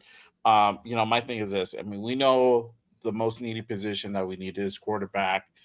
I know that we need so many other positions, but I think the biggest position we've had trouble for the last 5 years has been quarterback. We have not been able to go ahead and get that right. We brought in different type of quarterbacks, a lot of these German type of quarterbacks. The Band-Aids. The Band-Aids to try to find, the next, Rich Gannon or whatever, right? We cannot figure that part out. We never went out and drafted a quarterback, even in that time frame outside of AOC, right? And then even AOC, we know what he is. At best, he's going to be a really good backup. But we need a top quarterback. We need our franchise quarterback for the future. We have the number 1 pick. Who knows when are we going to get back to this position? We can try to go ahead and trade up, but you're going to give up a lot to try to get back to number 1 or number 2. And at this point, when we need all the draft picks that we can for this year, next year, we can't really afford to go ahead and trade commodities to get back up to a top position to be able to draft a top quarterback. My thing is this. If you're able to draft a quarterback and go from there, build around that. I know we have the whole Jamarcus, trauma, but that can't deter us from doing what is necessary and getting a quarterback for the future. We got to go ahead and take that thought now, whether it's Mendoza, if Moore comes out and people think Moore's the guy. Honestly, I don't care. One of those 2 guys, whoever it is, either one. You want quarterback? Either one, 1A, 1B, it don't matter. Yeah. I'll take them and build around those guys. If you think AOC is comparable to Mendoza, then Mendoza has no business being drafted number 1. I'm just saying. I think it's closer to AOC than he is to who he's being compared to is Andrew Luck. Yeah, but I get what you're saying though, Jay, about QB 1 and B. Like we need a quarterback to build around a quarterback. That makes sense. Yes. Mm-hmm. Yeah, exactly. If you have the opportunity to do it, me and Jeff, we talked about like if it was still here, then trading back would probably be the move, right? But we know Pete's gone, so whoever the next guy is going to be, which it sounds like this front office is kind of high on Mendoza. I think they're really leaning towards quarterback. So they're probably going to hire a head coach with that mindset that's going to go ahead and support that idea and try to find somebody that's going to go ahead and nurture that, right? Nurture that move. So I don't know. My thing is, if you have the ability, get your quarterback, build from there. That way we can go ahead and at least start that process. We should still draft quarterback. We should draft a quarterback in 27. We should go out and still try to draft. I wouldn't say a first rounder, but probably within the second, third, maybe fourth round, and see what we have there too. We need to make sure we find the next guy, but you're not going to do that until you draft a quarterback. So. Whoa! Huge shout out to, how do you say that? Salkucha 1092. Yeah. Said, just look at the stats versus decent opponents. I've seen that take. His stats are ass. He did good versus non-Saban Bama. He struggles when defenses show multiple disguises. He's in a perfect situation in Indy. He's not the guy that can take over again. I mean, we'll see. We'll see. I've heard that before. Yeah. What about you, Nathaniel? Here we go. Okay, I do not like Mendoza. I just don't. I agree. So I've watched quite a bit of tape and breakdowns on Mendoza. I Yep. saw that. There you Jack. go. There you go. What kind of tape did you watch? Did you watch Indiana or did you go back to Cal too? You got to watch all the tape though. That's the thing. Yeah, To that I point, watched yeah. mainly Yeah, that's Indiana what- because I wanted to see the year he had, the competition that he played was going to be better at Indiana, and Mhm. so I wanted to just kind of take his whole year into perspective. You know, obviously it was only 1 year, but what I got from it was that he's one very smart. Obviously, that's not his production is, you know, uncomparable. He's obviously have a great collegiate tenure with Indiana. His ball placement and accuracy is awesome. Like I've heard his a ball lot of good placement, stuff. I haven't heard anything negative as of yet. Oh, he's gonna get there. Trust me. his Okay. ball placement is amazing. His offensive line is one of the best in collegiate football. They just won the MVP as a unit for the Rose Bowl. Yeah. Two, Fuck that traitor for leaving Notre Dame and going to Indiana. Mhm. both of his wide receivers are amazing talents. They have some of the highest yak yards in collegiate football. The running backs average like over 5 yards per carry. That's exactly what I was going to get to. Their Mhm. running backs average over 6 yards a carry. Like, if that doesn't scream like a good collegiate football team, that's not Mhm. only about the quarterback as just, you know, himself. Like, it just doesn't make sense why everyone is so high. As well as if you look at his stats between, you know, top ranked defenses and good teams in general, it just doesn't make sense. Also, he's one of the worst, if not the worst, Heisman winner of all time. Is it because the stat numbers for a quarterback are so low? They're bad. Like, they're just bad. Like, Yeah. only 2,000. Like, if you compare his stats to other collegiate quarterbacks that won the Heisman in recent years, he doesn't even get half of the stats that they have. Right. Like, no, I've noticed that. Yeah, it just doesn't. I think it had compare. more to do with them being undefeated in the season they're having. That's why he's won to Heisman. Exactly. It's more Yeah. about the team success, and that's Yeah. where I think the biggest point is where everybody kind of misses is that his team as a total is having success. Obviously, he's a big part of it. I agree. You know, obviously you can't have a good team without a good quarterback. He is a good part of it, but he is not the main part of it. I want and again, okay, let me back a little bit. So to play my own devil's advocate, I haven't right? heard a bad thing yet. To play my own devil's advocate, his bad thing is saying the supporting cast he has is a lot. it's too. It's okay. It's a lot. Yeah. Yeah. Mhm. Yeah. It's a LARF. Okay. A LARF, whatever. To play my own devil's advocate. Football fans have been a little blessed with the recent quarterback prospects that have came out. You know, CJ Stroud has been amazing off rip. Jaden Daniels, Caleb Williams, Drake May are all great quarterbacks and future franchise quarterbacks. And people, I seen a video today that is saying like people are comparing him to Matt Ryan. Matt Ryan was an MVP in this league, and I completely get that. But that is just not what the NFL is going towards anymore. There's only a handful of quarterbacks that are like that currently in the league. Stafford, yeah. And Stafford is better than Matt Ryan, in my opinion. Stafford got the fucking a better Matt Ryan.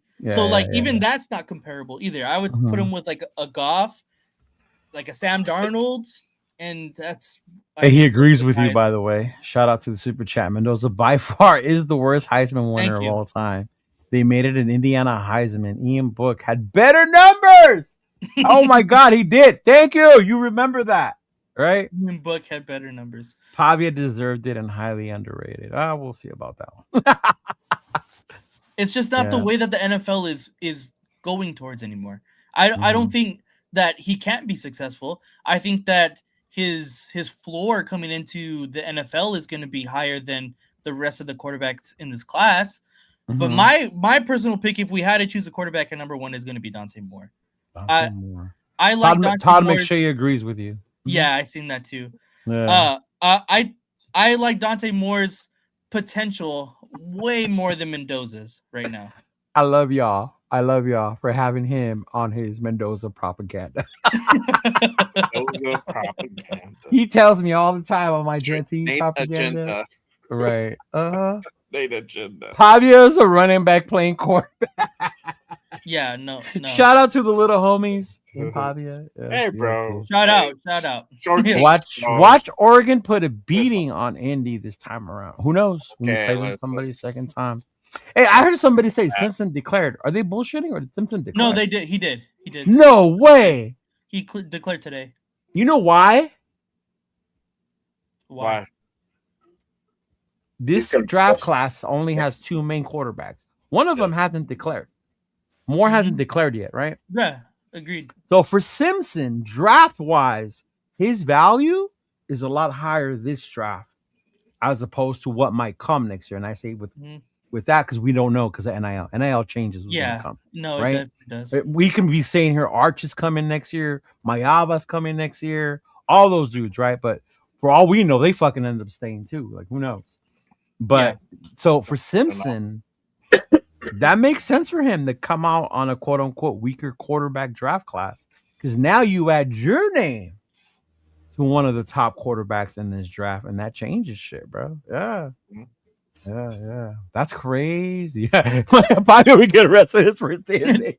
Yeah, probably. No fucking lie, bro. No fucking lie, right? Porque, bro, those dudes fucking party, dog. I like Maury's more athleticism. All right. What about you? You had enough time now, Jeff, to think? Yeah, I've come to my consensus here. Look, we got a lot of shit that we need to fill for this team. We've got a lot of holes, and we got free agency. We're going to be able to address some of it in free agency. I think trading back. I'm fine with moving back. If we can trade back, if other teams like let's say the Jets are so on board with maybe going for Mendoza and they want to take a stab at taking the number 1 pick off our hands and they give us their number 3 overall and their other first round pick to move up and get their guy, I'm all in. And then I'm taking, if he's there, I'm taking Bain. And then at number 18, I don't know at that point. I'm either going to probably go for the best offensive lineman, or if he falls into the first round, I wouldn't be surprised even to take a shot at Chambliss from Ole Miss. That's another guy you got to watch tomorrow. You got to watch Chambliss. I know people are going to say I'm stupid and crazy. You're a dumbass. I just go Chambliss. Huh? I don't think Chambliss declares. To be honest with you, I think he's gonna stay and probably go back. I don't know the way he's playing right now. He jumped his fucking stock after that fucking win, bro. I'm only saying just the 2 first rounders in this draft. We're gonna probably get more than that too on top of that because the Jets have a shit ton of draft capital. They still got 2 first rounders next year that aren't even theirs. They got a Colts first rounder and they've got a Cowboys first rounder too. So they've got some picks to unload if they want that guy that bad, And it's not just them too. I just see moving back, and we're not moving far back. It's not like we're jumping to 15. We're jumping 1 to 3. Yeah, but even dropping back in your scenario, the plan is still address the quarterback position. Oh God, yeah. But not with the number 1 overall pick. Get the most value out of it. Yep. Yeah. If somebody really wants Mendoza, we'll see what happens this weekend with Ole Miss. See how well they do here, and if he has another great game, then 25 picks. If he has another great game, I mean, he's only going to raise his draft value. So, I'll tell you guys this: when it comes to college football, don't focus on who wins the game. Okay, because I'm going to remind CJ Stroud's biggest question mark was Ohio State quarterbacks can't get it done in the NFL or they choke in the big games. And that he wasn't mobile. When you watch the game where CJ played Georgia, Jesus Christ, did he show everybody, Mm-hmm. you need to fucking take me in the first fucking round. And they lost that game. Georgia ended up winning that fucking game. But just the performance that they give. So that's what I'm saying. Like, yeah, that's why I'm excited. Mm-hmm. It's Friday night, not Saturday. It's Friday night, Joe. It's Friday Yeah. night. Yeah. Tomorrow's Friday. the Yeah, tomorrow's Ole Miss in Miami. Mm-hmm. But yeah, pay attention to that. And then Rafa Jordan Mayava stayed at USC, bro. He didn't declare, so he'll stay. Yeah. Mm-hmm. Yeah. Carson Beck. Come on, Arnie. Oh my God. Come with some real questions. He's better than Mendoza. Right. I'm just kidding. He's not. Yeah. Declares it will change. I think it will change the to me, in my mind, the best scenario for the Raiders is if Moore does declare. If Moore does declare, and then when the way he kind of does have to, right? He's not going to be the consensus second overall pick again. Like that's right. Yeah. He can only hurt his draft stock at this point. Right. Mm-hmm. Yeah. And that gives us leeway, like how Jeff said, if the Jets really want Mendoza, right? They would have to trade with us to move up to get Mendoza, and we still could land more and pick up some more draft picks. So that's why I'm not opposed or just like fixated on he's the only one. Yeah. Just like last year, Cam Ward, and that was pretty much it in the first round. You know, until Jackson Dart later on the Giants traded up back in, right? To go get Jackson Dart. If you wanted more, if you wanted Cam Ward last year, you had to have the number one, plain and simple. Right. You know, this year we got the number one. We got a team that would be willing to probably trade to move up for that one spot and accumulate a bunch of picks that we can use in this draft and possibly next year too. So I know Severe has a pretty good breakdown on Chambliss as well. If you guys follow the Severe Raider, you want to check him out. I think he's on later today with Farrell, if not tomorrow. I talked to Severe about Chambliss. He had a pretty good breakdown about the pros and cons of about him. But yeah, man, I think this is the exciting part where I talk about, like, yes, the Raider season is over, but for us who fucking always like to talk football and about this shit, like, the fun's just starting, because the next thing we got to figure out is who's the coach, right? Who's gonna come in here? Who's gonna be our coach? Is it Harbaugh fucking taking his name, getting fired?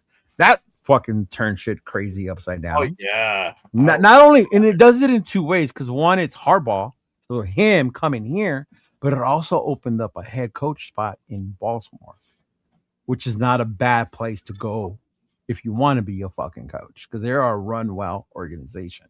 Ozzie Newsome and them run that team fucking well, So I could see one of these younger guys that we're trying to get saying, fuck that, I'm not going to go to the fucking crazy ass dysfunctional Raiders. I'm going to go to Baltimore, right? Or even, to me, New York. Before Baltimore, I thought New York Giants were one of the more desirable spots if you wanted to be a new coach because of Dart and stuff like that, Yeah, but it's defense. Cool. Yeah. Young defense, young quarterback. You'll have Malik Neighbors, right?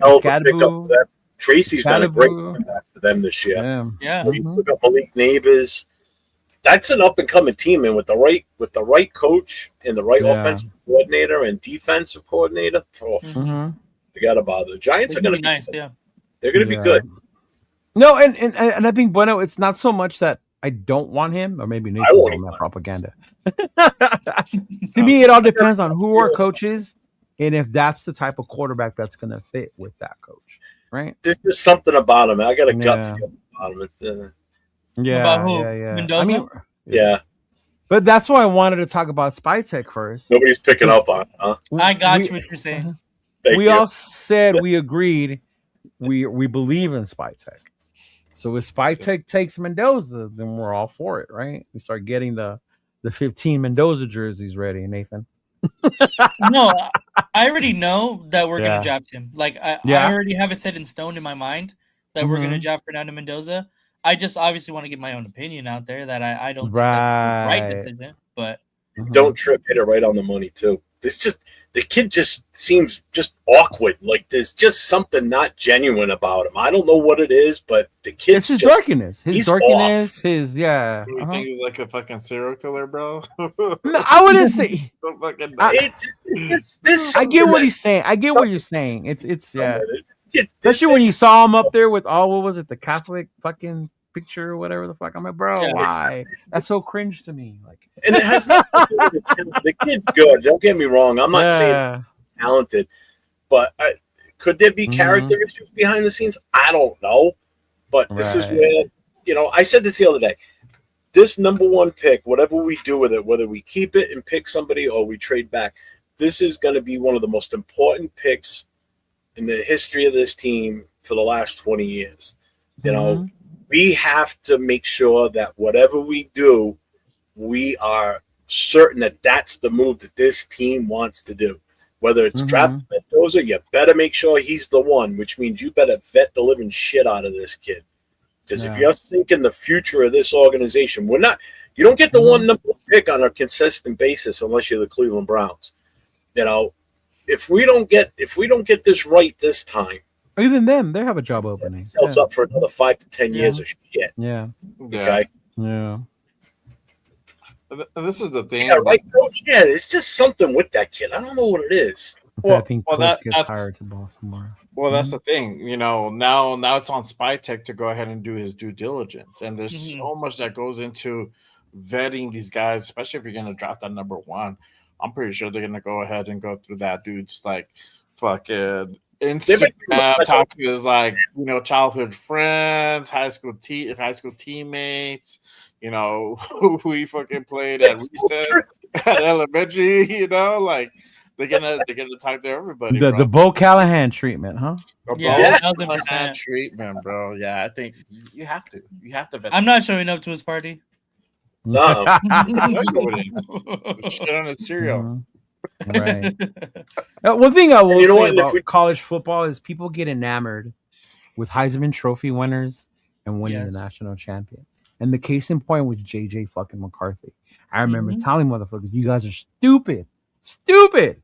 If you think JJ McCarthy was worthy of that pick because he was undefeated and he won the Natty at Michigan. Right? Stetson Bennett, great career in Georgia, was never meant to play in the NFL, y'all. Like, just because you win the Natty does not mean you're fucking meant to play here, It started with me with Tebow, yo. I love Tebow in college. I love Tim Tebow in college, right? But that motherfucker was never gonna get it done in the NFL, bro. Yeah. He's wearing a kicker's helmet. It's the single bar, like old school. Right.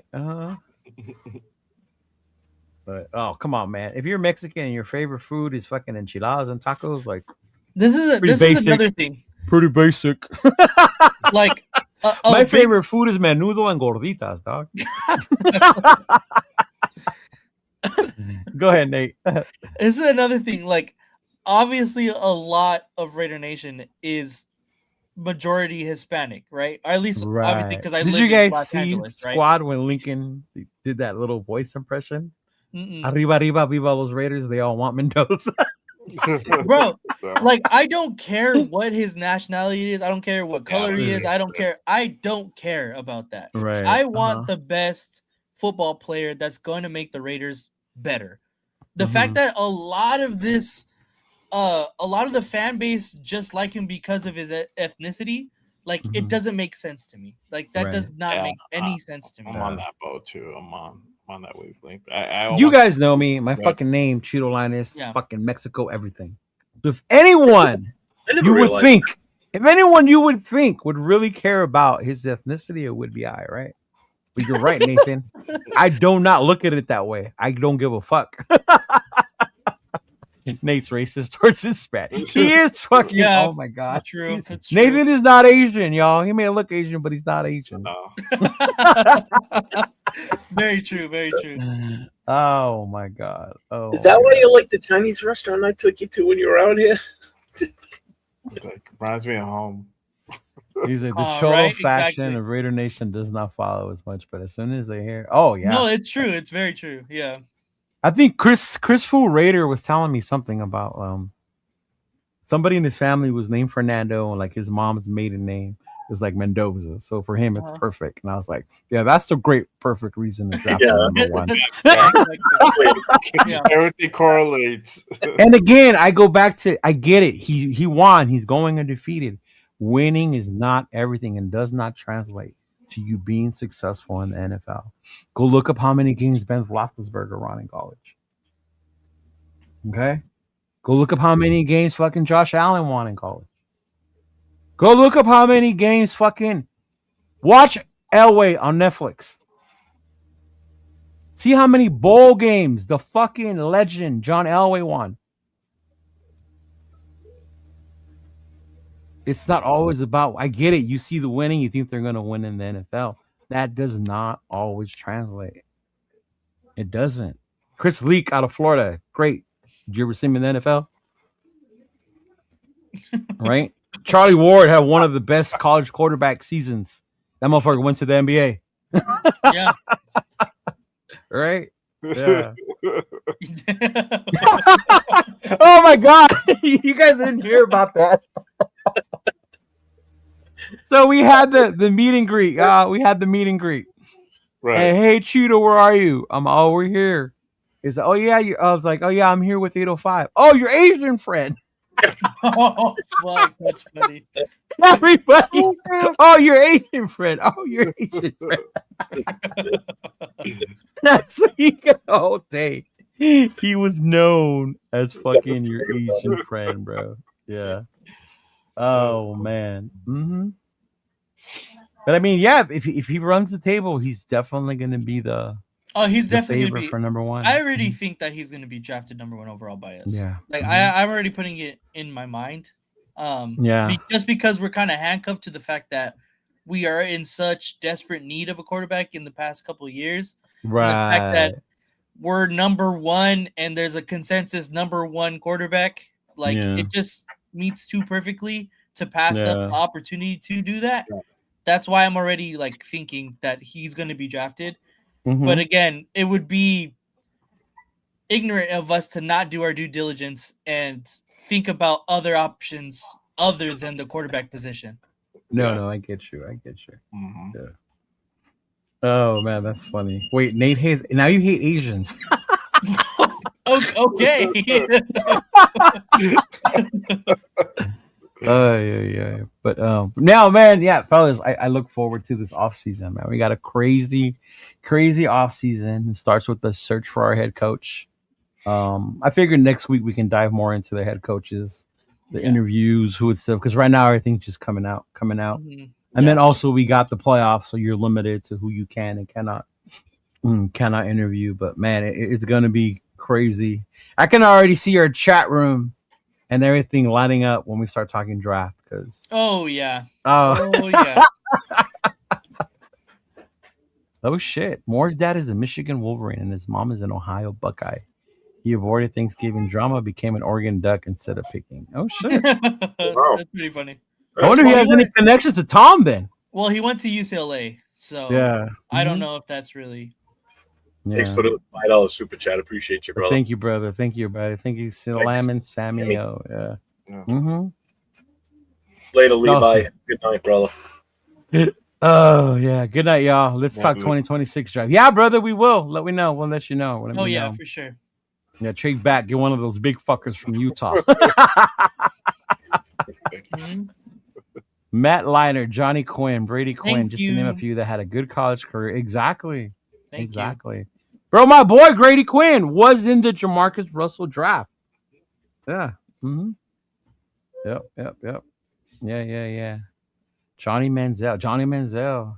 Yeah. Man, I love Johnny Manziel, bro. Fuck. Mm-hmm. Johnny football. I liked him in college. That was it. Yeah. But yeah, fellas, that's it. You guys got anything else? Any final thoughts as far as the season goes? Are you glad it's over? You ready for the off season? Yeah. I'm ready to off season. Yeah. Well, you ready to? So much going on right now. You got a head coach. The whole coaching staff needs to be addressed. The fact that we got the number one pick, and just like it was said earlier in the show tonight from someone in the chat, we're going to be the talk of the town from now until that card is up at the podium. No, you know, sure. We're going to want to know what they're doing. They're going to want the scoop. You know, they want to know who we're taking. Are you taking Mendoza? Are you trading? Whatever you're doing. This is not true. Just like any other team that gets the number one, it's always the. You know? I can already name one that's not a first round pick, and that's Carson Beck. Carson Beck. All the QBs in the playoffs. No, right now in the NFL playoffs. Oh, that's not true either. But they're not. But they're not all number one picks. See, that's the thing. People get confused. Even if they were taking in the first round, he was the last one to draft. Yeah, that's yeah. Yeah. Mm-hmm. No, who was any of them the number one pick overall? Matt Stafford. Just Stafford, right? Darnold wasn't number one overall. No, he was 3. Josh Allen wasn't. Josh Allen wasn't. Drake May wasn't. No. Drake May wasn't. Lawrence. Caleb was. Caleb and Trevor Lawrence was too. Yeah, those guys were. Bryce Young too. Yeah. Bryce Young. Mm-hmm. Oh yeah. There's a few. Yeah, there's a few. Yeah. I don't think Bryce Young. They got in on a fucking technicality, bro. They did, bro. They did. The fact that they got, I mean, they're in, but I mean, they got in on a technicality. All right, I'm saying it now. Bills Bears Super Bowl.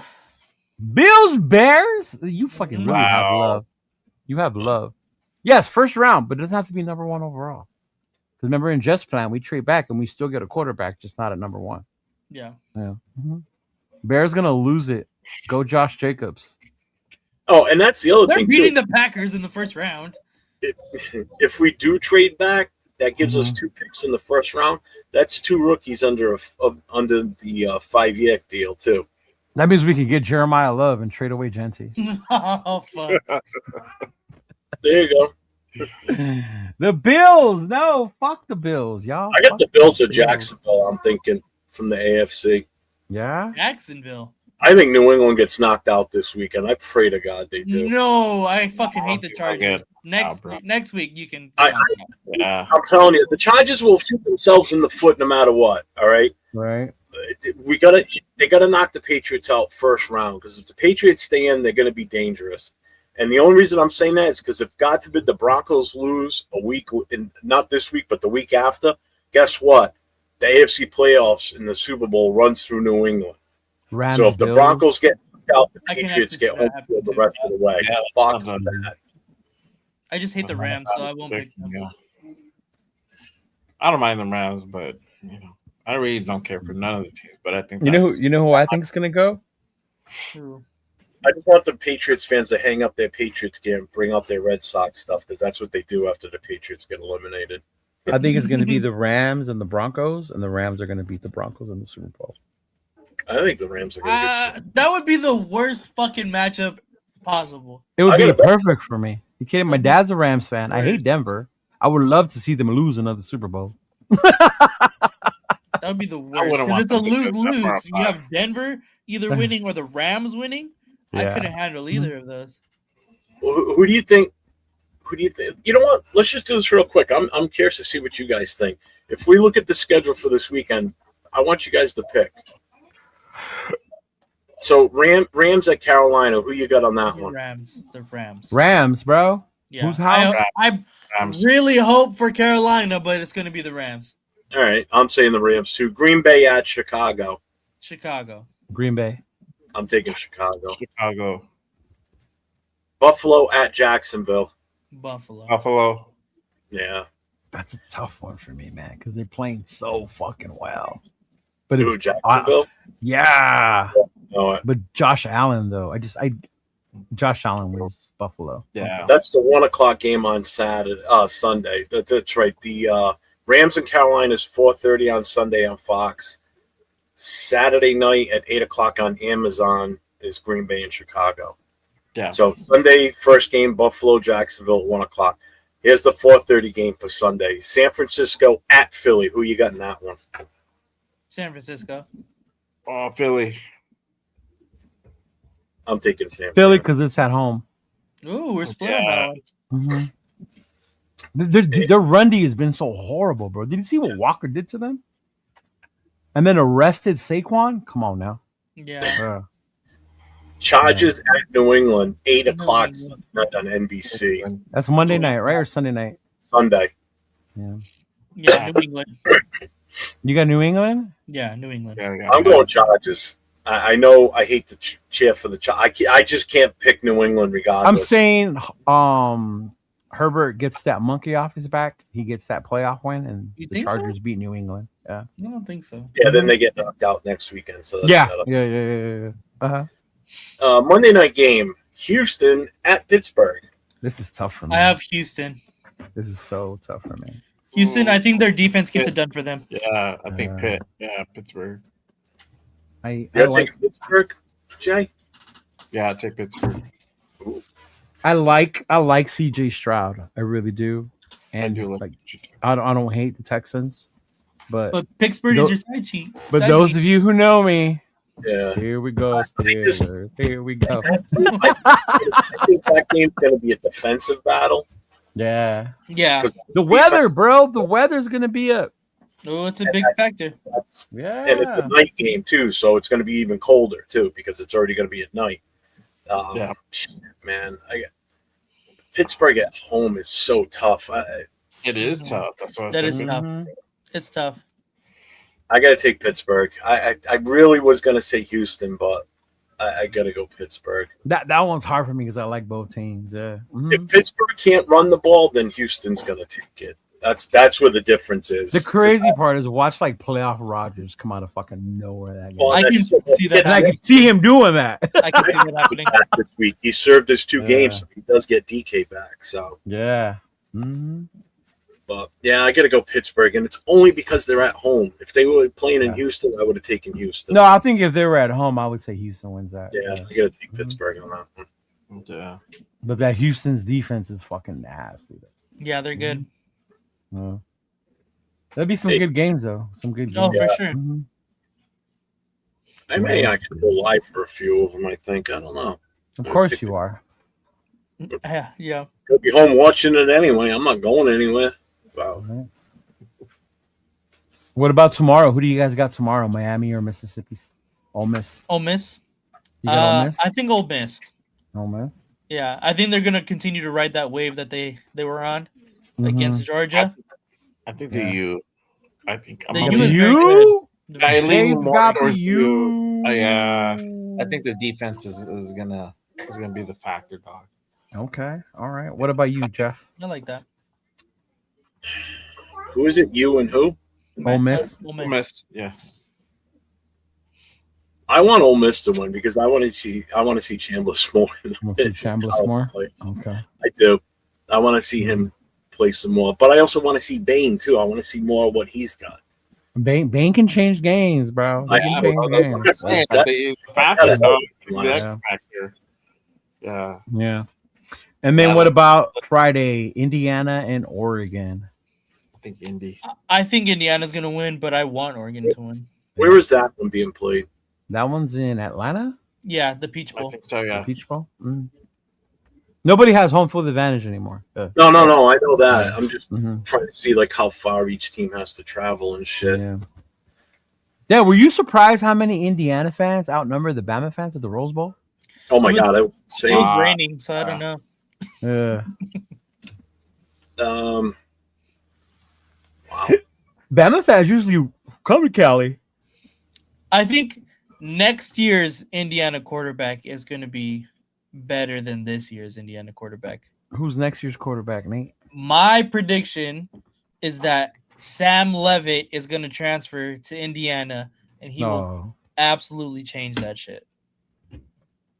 I kind of want to see Indiana We got win. Nick Marsh already. I kind of want to see Indiana win just because they're back on the map again, and it's been so long for them.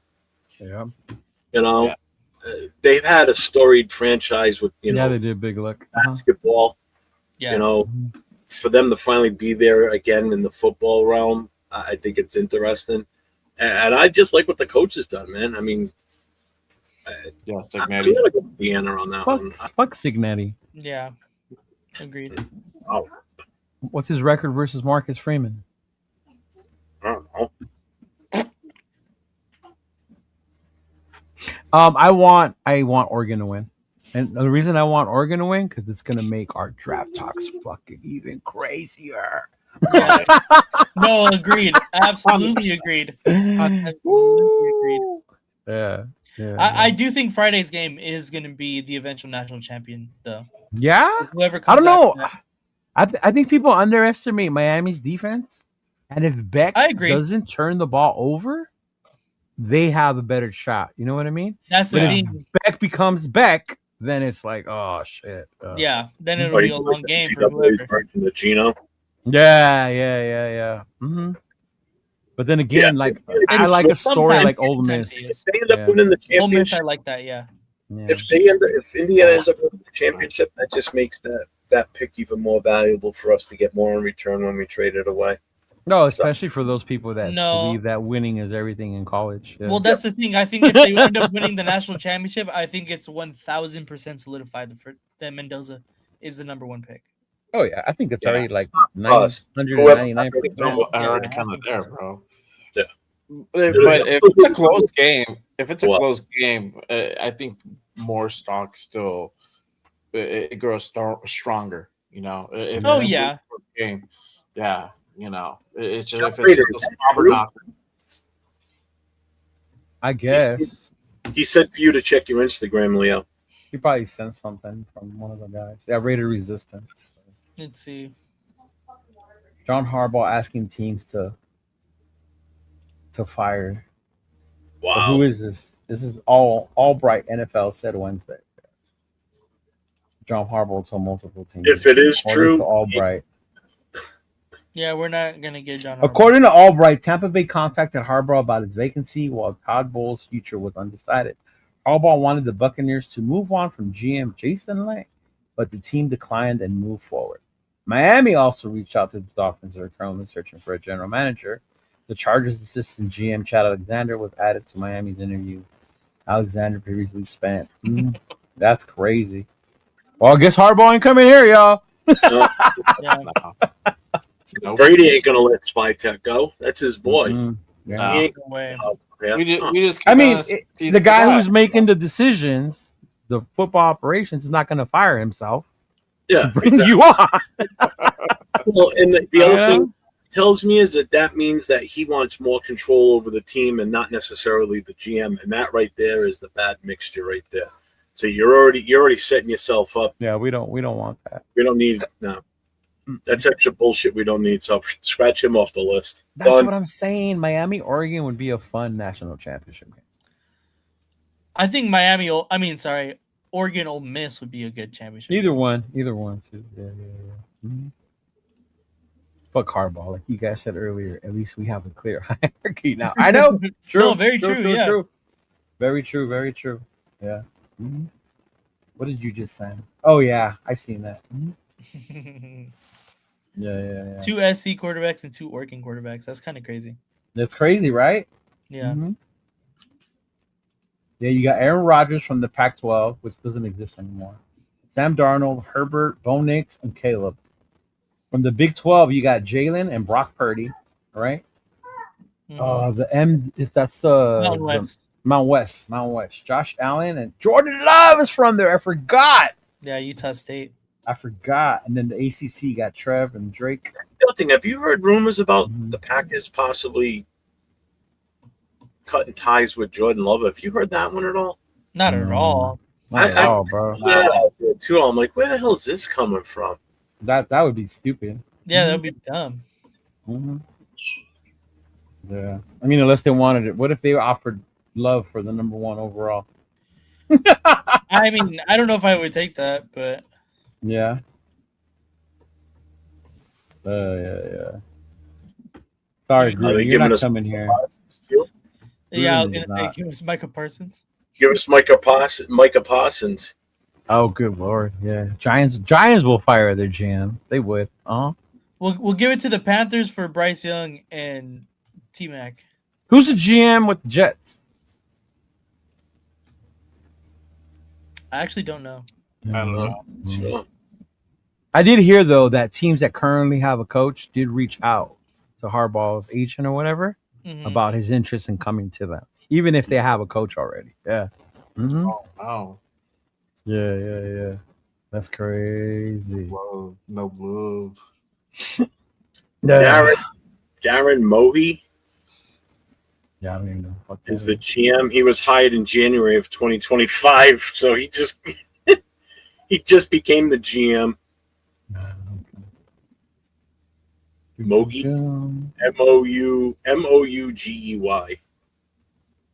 Yeah, that was that's good. I'm good. January 25th, 2025. So he just got hired a year ago. Oh, okay. So when they brought Aaron Glenn and they brought him in too.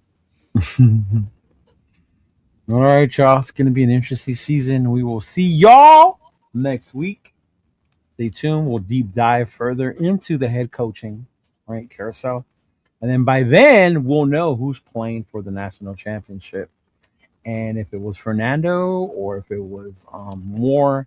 And by then, Moore would have to have made his mind about declaring, right? Yeah, he has until the 15th. I think it's a foregone conclusion that he's going to be coming out in the draft. Yeah. I hope so, bro. That'd be very interesting. That's only good for us. That's only good. Right. Yeah. Yeah, I could see Harbaugh going to somewhere like New York. You always talk about the New York media shit. Like, yeah. Mm-hmm. Yeah. And it would be in the NFC opposite conference as his brother. Yeah. Yeah. Mm-hmm. Yeah. Right, that's the other thing people will kick. Let's get Harbaugh here, so we have the brother games twice a year. No, you're not hiring him just for that reason. This is. I don't give a fuck about nationality. I don't give a fuck about siblings. I don't give a fuck about siblings because so you heard it here first. Leo is siblingist. Right? Jesus Christ. And just so people know before they get into it, when we start getting into this free agency talk, yes, they're paying over $50 million in coaches still, but no, that does not affect the salary cap. Thank you. So don't come on here in our chat and say that because people is gonna get on you if you say some bullshit like that. Yeah. The only person that impacts is Mark, and Mark got the money for it. So he has the for coaches, 80 million for what? Money. So what? Give some shit. Right? It's not coming out of our pockets, right? Yep. That's not why the tickets are expensive. The tickets are expensive because of resellers. That's a drop in the wall for Mark Davis with the amount of money. Shitting me. Damn, Nate wants no Latin Cuban. Now he's Latin. So is he Hispanic, Latin, or Cuban? Which one is he? Or Mexican. That's right. That was the other one. He's Mexican. That's what it is, yeah. Because his grandparents were Mexican, but his parents. Yeah, big luck. Nate and I will be on tomorrow night at 10 o'clock Eastern. Yes, we will be on. But his aunt's husband, so they're not blood related. Yeah, I remember some shit like that. I was like, man, like, and of course he would say that because then now you got the fuck. Oh, look, he's one of us. Like, bro, shit. Yeah. All right. Mark ain't nowhere near, man. 50 million ain't nothing to Mark. Oh, God. He's just gonna win another WNBA championship. Right? Mm-hmm. Then the money that fucking stadium is making. Yeah. Oh yeah. Hand over fist. Jesus. Like they're getting another WrestleMania next year? Yeah. They went back to back. Two-day event of that too again, right? They're looking at making it an annual thing in Las Vegas. Which WWE fans are in an outrage about it. But yeah. Mm-hmm. Oh wow, like WrestleMania every year at Allegiant? Every year in Allegiant. Yeah. Wow. Mm-hmm. Yeah. I was thinking like maybe a pay-per-view. I don't make Mark Davis more money to spend on coaches every year. Right. As long as he's got the money to give signing bonuses to players, because that comes out of his pocket too, not off the cap. He does. He wants to give $20 million signing bonus, go for it. So keep the WrestleManias coming. Yeah. Yeah. All right, y'all. See y'all next week. You guys have a good show tomorrow. Jay, you got a show coming up this weekend? I do not know as of yet. Probably until next week. Yeah. All right. Next Saturday. And then y'all tune in Friday at 12:30. I'll be on with Will, and me and Will have a pending discussion over the comments he made about John Harbaugh being just a special teams coach. Yes. Stay tuned. I talked to Brian Fowler today. I'm going to have him on with me on a Friday night in a few weeks. He's going to the playoffs. He's going to the playoffs. Yeah. Yeah, I don't think he's going to go to the championship games because those tickets are not cheap. Yeah. So, but hopefully by the end of the playoffs, I'll have him on Friday night with me. So he was on Good Morning Football today. Yeah, I watched it. I didn't get to watch it, bro. It was good. Shout out to my boy MC Raiders. See y'all in August. I'm MC Laker now. I'm telling you, he's like a Patriots fan. There you go. They put their Patriots jerseys away, and out comes the Red Sox jerseys. Hey, my Dodger jerseys are waiting right there. I'm ready. You can leave them there. Okay, Angel fan. We're going for the how many in a row now? We're going for how many? 6-0, baby. 6-0. Boom. Have your 6-0. Otani has 2 rings here. How many did he get over there? 6-0, baby. 6-0. $1 billion. Can't even beat Artie Moreno. 3-peat. Compete? No, that was your boy. Yeah. Oh, MC's going to Pittsburgh too? Yeah, I think that's the plan. We talked about it. Dude, we're gonna have there's gonna be a bunch of us out there for that. That's gonna be fun. Yeah. It's gonna be a good time. All right, y'all. Take it easy. Peace out. Later, everybody. Stay safe. Go Raiders. Raider Nation. It's time to connect. Leo, Jay, Nate, Jeff, Rod. Yeah, silver and black. The crew is insane. Breaking down the madness before you can blink. Another week, wow, another storyline. But the Raider connection keeps it all in line. From Vegas lights to the East Coast grind, we talk that truth, no filter, no rewind. 4 voices strong, so buckle in tight. It's time to bring the nation to life tonight. This is the Raider Connection Show, where the silver and black stories flow. Leo, J, Nate, and Jeff on go, breaking every play down blow by blow. R and 4L, you already know. Welcome to the Raider Connection Show. Leo with the facts, breaking down the scene. Jay brings the fire, keeping takes real mean. Nate on the road with the vibe and the view. And Jeff swings heavy when the nation needs truth. Wins or losses, we show up proud. Raising Raider Nation, loud and loud. Hit that chat, pull up, don't wait. This is family, this is connection, this is fate. Silver shields up, the energy grows. 4 voices united everywhere that it goes. Every first down, every heartbreak hit. Raider Nation stays locked, we don't quit. This is the Raider Connection Show, where the silver and black stories flow. Kaleo, J, Nate, and Jeff on go, breaking every play down blow by blow. R and 4L, that's how we roll. Welcome to the Raider Connection Show. So grab your drink, hit subscribe, let's ride. Raider Nation strong, we never divide. From kickoff to the final echo, you're tuned into the Raider Connection Show. Hey!